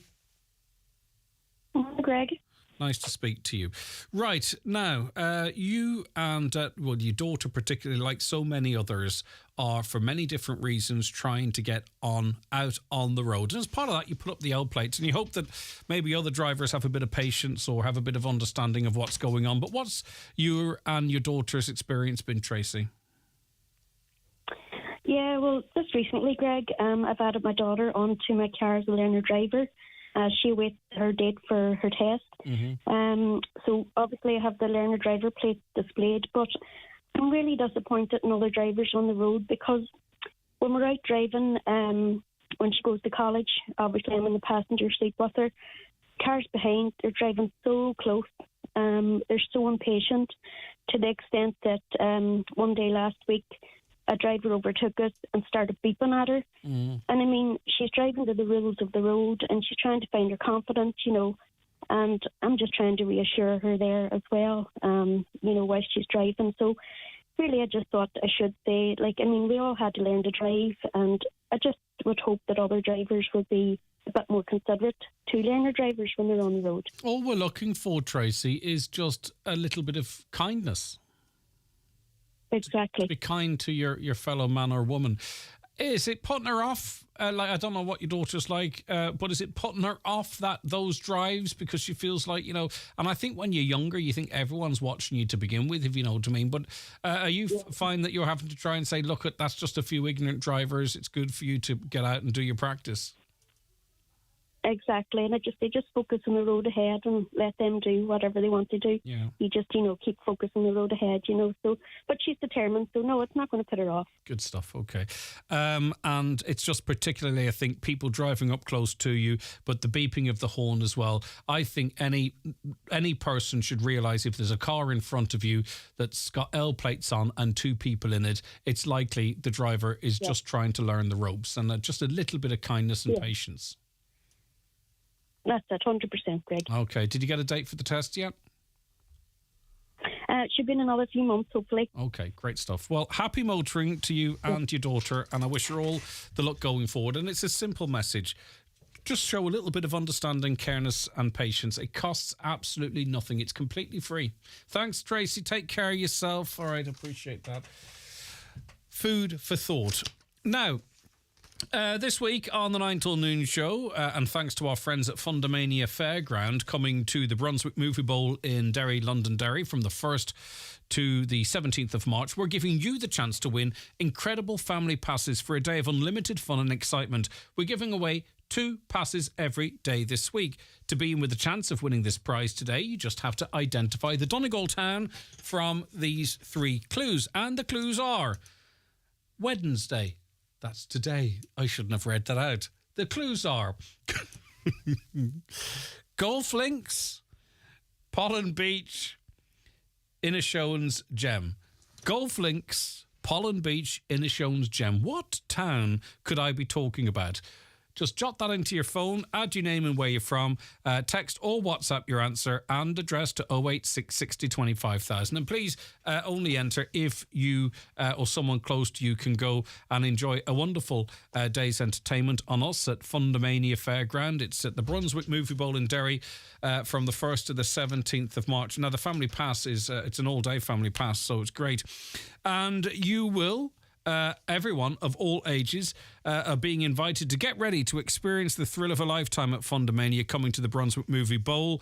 And for the brave souls out there, you can dare to take on the extreme rides or feel the adrenaline surge on the Batman, which sounds interesting. Okay, so we've got about maybe 8 minutes on the phone lines. 086 60 25,000. That's the WhatsApp. That is the text number. Right, okay. We are joined in studio by our next guest, and we welcome him back onto the programme, Liam Cannon, Counselling Director at Rafo Diocesan Pastoral Centre. There was a time, Liam, I felt like I was speaking to you 2 or 3 times a day. Good morning, Greg. But we decided, I think we all decided to give the process an opportunity and give everything a little bit of space. And we're going to talk about the process, but I also just want to, remind people of the Rafo Diocesan Pastoral Services, what they do. So tell us that first, what they have been doing for a number of years. Okay, well, I suppose for 30 years they've been offering a child and adolescent, let me start again. For the last 30 years they've been offering a counselling service. It started off under the diocese with Sister Mary Donovan, and what they were offering at that stage was counselling services for adults. So I came on board with them back 13, 14 years ago, and I started to develop the services that were there. So in 2016, I launched a child and adolescent service in Letterkenny with one counsellor trained to work with children and adolescents. But anyway, very quickly, we ended up, within 4 weeks, we had 48 kids on our waiting list, so we knew it was not going to work. Yeah. So we have a team now of, in total, 26 therapists, and we deliver counselling services around the county in 7 different locations. Dunfanaghy, Stranola, Creasla, Buncrana, there's also Carndon as well. And the reason it's important to mention that, because sometimes a lot of these services, because that's where the population centre is Letterkenny based, but what pleases me about this is that there's a spread there. Yeah. And it grew. A, because you started it, but B, because of the demand that's out there, because this is the only service of its type, and it's not a reduction of this service, it's a growth of this service that what we need. This story then came to the fore when the rug was effectively felt like it was being pulled from under the service. You released a statement which read, "It's with profound sadness and regret that the Rafo Diocesan Pastoral Services Board of Directors is announcing the complete cessation of its counselling services across Donegal due to a lack of public funding for a full-time director of counselling." That's part of it. That funding of that would have got things going, but there's other stuff that needs to happen. Very quickly after that, this became a hot topic. We've spoken to you. It's been mentioned in the Dáil. There's been questions left, right, and centre. And then we kind of got to a space, Liam, whereby I think TUSLA and the HSE recognised the value of this service and started a process of looking at it, auditing it, going through the books, going through the requirements, and coming up with a plan to continue. Yeah. Is that how you would have assessed? Yeah, absolutely. I mean, that's where we're currently at the moment. I'm just aware, weeks have passed. Yes. And for me, the issue here is that when I made that announcement, mid-March was our cut-off point. And so mid-March meant that, all services would end. And so we're getting into the start of March. Negotiations are ongoing. We're still in, conversation with the HSE and with TUSLA, and I'll come back to that in a minute. But my main concern right now is that we have a team of almost 30 people there. Mid-March was the deadline. They're working with clients as in wind-down mode. Clients are expecting to be finished in the next few weeks. And for me, I think, I can't come out and say we're home and dry and safe and so let's continue. But it's affecting, I suppose, the whole team, and it's affecting at this point, counsellors that are paid. Because well, that's what I was going to say, because these are individuals with their own responsibilities and their careers. They can't sit in their hands waiting, on optimism at the end of the day, because you go back to your partner and say, well, hopefully things will be done. And they say, well, how are we going to pay the bills? So these are humans with everything, and the care as well for their clients or however the people that they work with. So in terms of listen, the bottom line is there's still a deadline here that needs to be met. Mm-hmm. There are three parties in this. There is the Rafo Diocesan Pastoral Centre, there's TUSLA, and then there's the HSE. So how have the negotiations gone with TUSLA in terms of, they are the Child and Family Agency, aren't they? So they've got a big interest, one would hope, in the mental well-being of young people. So what have TUSLA brought to the table at this point, if anything? Well, actually, to be very honest with you, Greg, straight after, that statement came out and after the interview with yourself and, when the media caught hold of it, TUSLA responded very quickly that day, and we had a meeting the following day with TUSLA. At that meeting, it was an online meeting, but at that meeting we have, the local TUSLA reps here, and also we had a head of commissioning in TUSLA from Dublin, on those calls as well. And I have to say, TUSLA has been exceptional. Mm-hmm. Credit where it's due. Yeah, absolutely. And I think the benefit that TUSLA has is they know us. They use the service. We have service level agreements with them, so they're familiar with us. They were familiar with the agency, with the governance, with all the standards, and they're also, very aware of the quality of the work that we have delivered. And so, what is their role, and have they committed to continuing this service? Yeah, well, I suppose we met with both the HSE and TUSLA. Now, the HSE, on the other hand, I suppose, didn't really have any service level agreements with us in relation to the current services that we were delivering. So I suppose in one way they were getting to know who we were and what we were doing and what we were delivering. So, TUSLA were very quick. They were very quickly able to say, okay, we know your governance. So it's we know funding everything they bring to the party, is it? Yes. Okay. So they were on the basis of, carrying out, an overview of our services. Stuff, yeah, of course, and which is very important.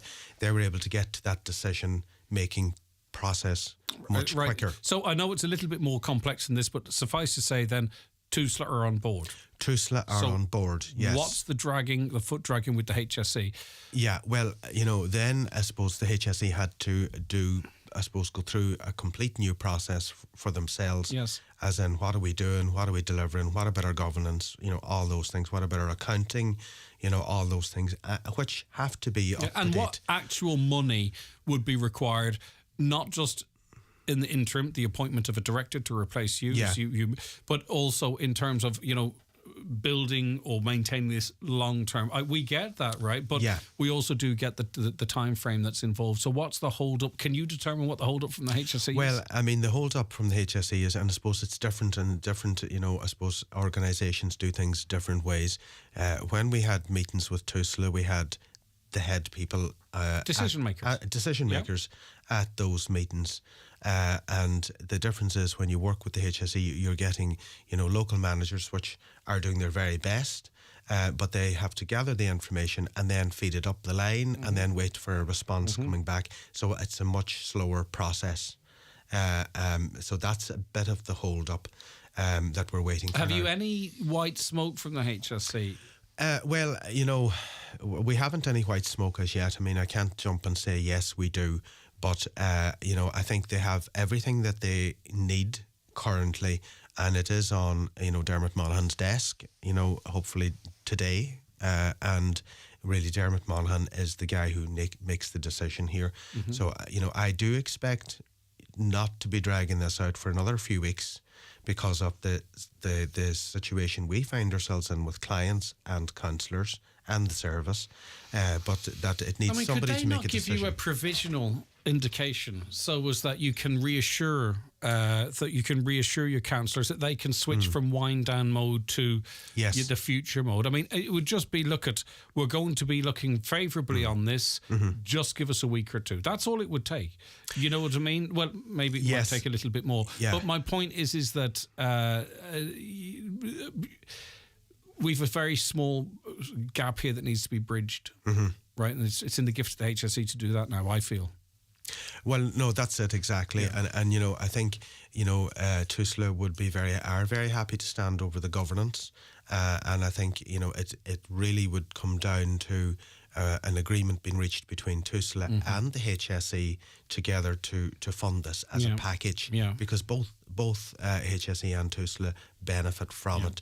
And I think now is a real opportune time for the likes of us, which we will, to make our inquiries to the HSE to try and get a timeline on this. But we've got 5 elected representatives in the county as well who have access to these departments to try and work on the centre's behalf, but actually really it's on behalf of the public that need these services and the counsellors. So I think we've got a couple of days left in this week. It would be nice to get the pressure across the board back on the HSE, and you'll come back on. We'll sing the praises as well. We're not anti here as well. What we all want really is this service for its future to be secured and for the uncertainty to be relieved. That's it. That's it. It's nothing crazy. In fairness, when we did sit down to look at this, in fairness to both HSE and TUSLA, and again, it's about them making sure for themselves that things are done properly.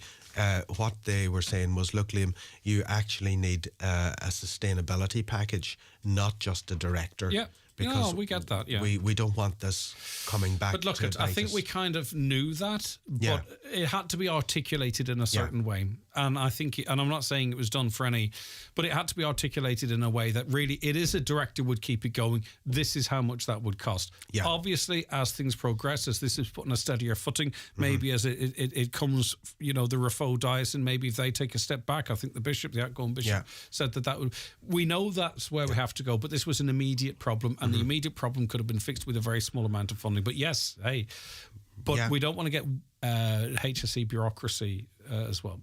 Yeah, no, I think that's it. And I do think we are getting to the end of this process. But you wouldn't have come in here to chat to me unless there was a good reason for it. It's to keep the pressure on. It's to say, come on, we appreciate we're making progress, but the time is short now. Get on it. You're making that appeal. We're going to find out, and I call on any politician with any influence or the public to get in on this. Let's get this over the line before March. Be tight, but you know what I'm on about. I mean, I think the clients are the most important people 100%. Here, and I think we have to be able to give them reassurance, because there's a process in closing down account. When you're working with somebody, we want to avoid that, and we want to avoid that coming to that. Right, Liam. stage. Thank you for the heads up. Thanks for calling. Thank you very much, Greg. We're going to make our inquiries, and as I say, I appeal to anyone with any influence to do so as well, because this is our children and our young people that we're talking about here. We'll be back with the weather. But again, thanks to Liam Cannon, Counselling Director at Rafo Diocese Pastoral Centre. Thanks. Choose life. Choose fun. Choose not sitting at home getting bored. Choose something better. Something really fun. Choose Fundamania. Coming to the Brunswick Movie Bowl from March 1st. Choose regular, junior or family wristbands and enjoy some of Europe's top thrill rides. Choose fun for all ages. A legendary Fundamania event, 1st to the 17th of March. For details, see fundamania.co.uk. Sheridan Security, now introducing zero-wire smart alarm systems. Zero wire, zero mess, and a real peace of mind. With a simple press of a button, your alarm can be set or unset, or download the free app and control it from your phone. Call us today on 074 912 6025 and get your alarm from €299. Stay local, stay safe, and protect what you value most with Sheridan Security Systems. Local Enterprise Week is back, and 2024 is all about inspiring you to be brave when starting, growing, or scaling a business. Running from Monday the 4th to Friday the 8th of March, Local Enterprise Week is organised by Local Enterprise Office, Donegal, in association with their enterprise partners. During the week, over 20 events are taking place across Donegal. Booking is essential. To see the lineup of events and speakers and to book, visit localenterprise.ie/Donegal or call 9160 735. Getting married? Don't leave it too late. Book with us today at the Groom's Room in Evolve Clothing, Letterkenny Retail Park.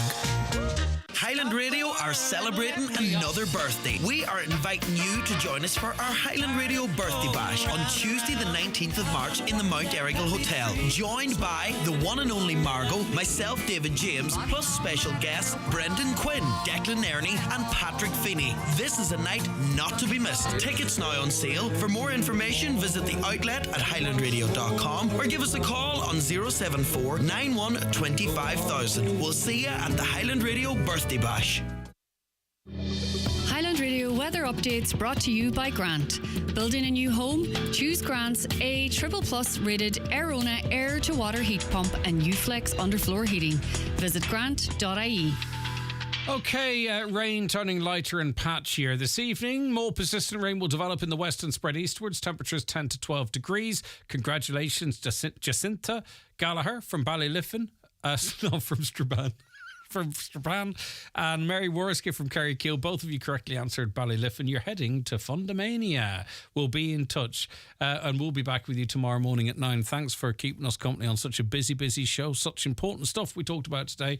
You can listen back on the pod or watch back on our socials. We're back live at 9 tomorrow. John Breslin's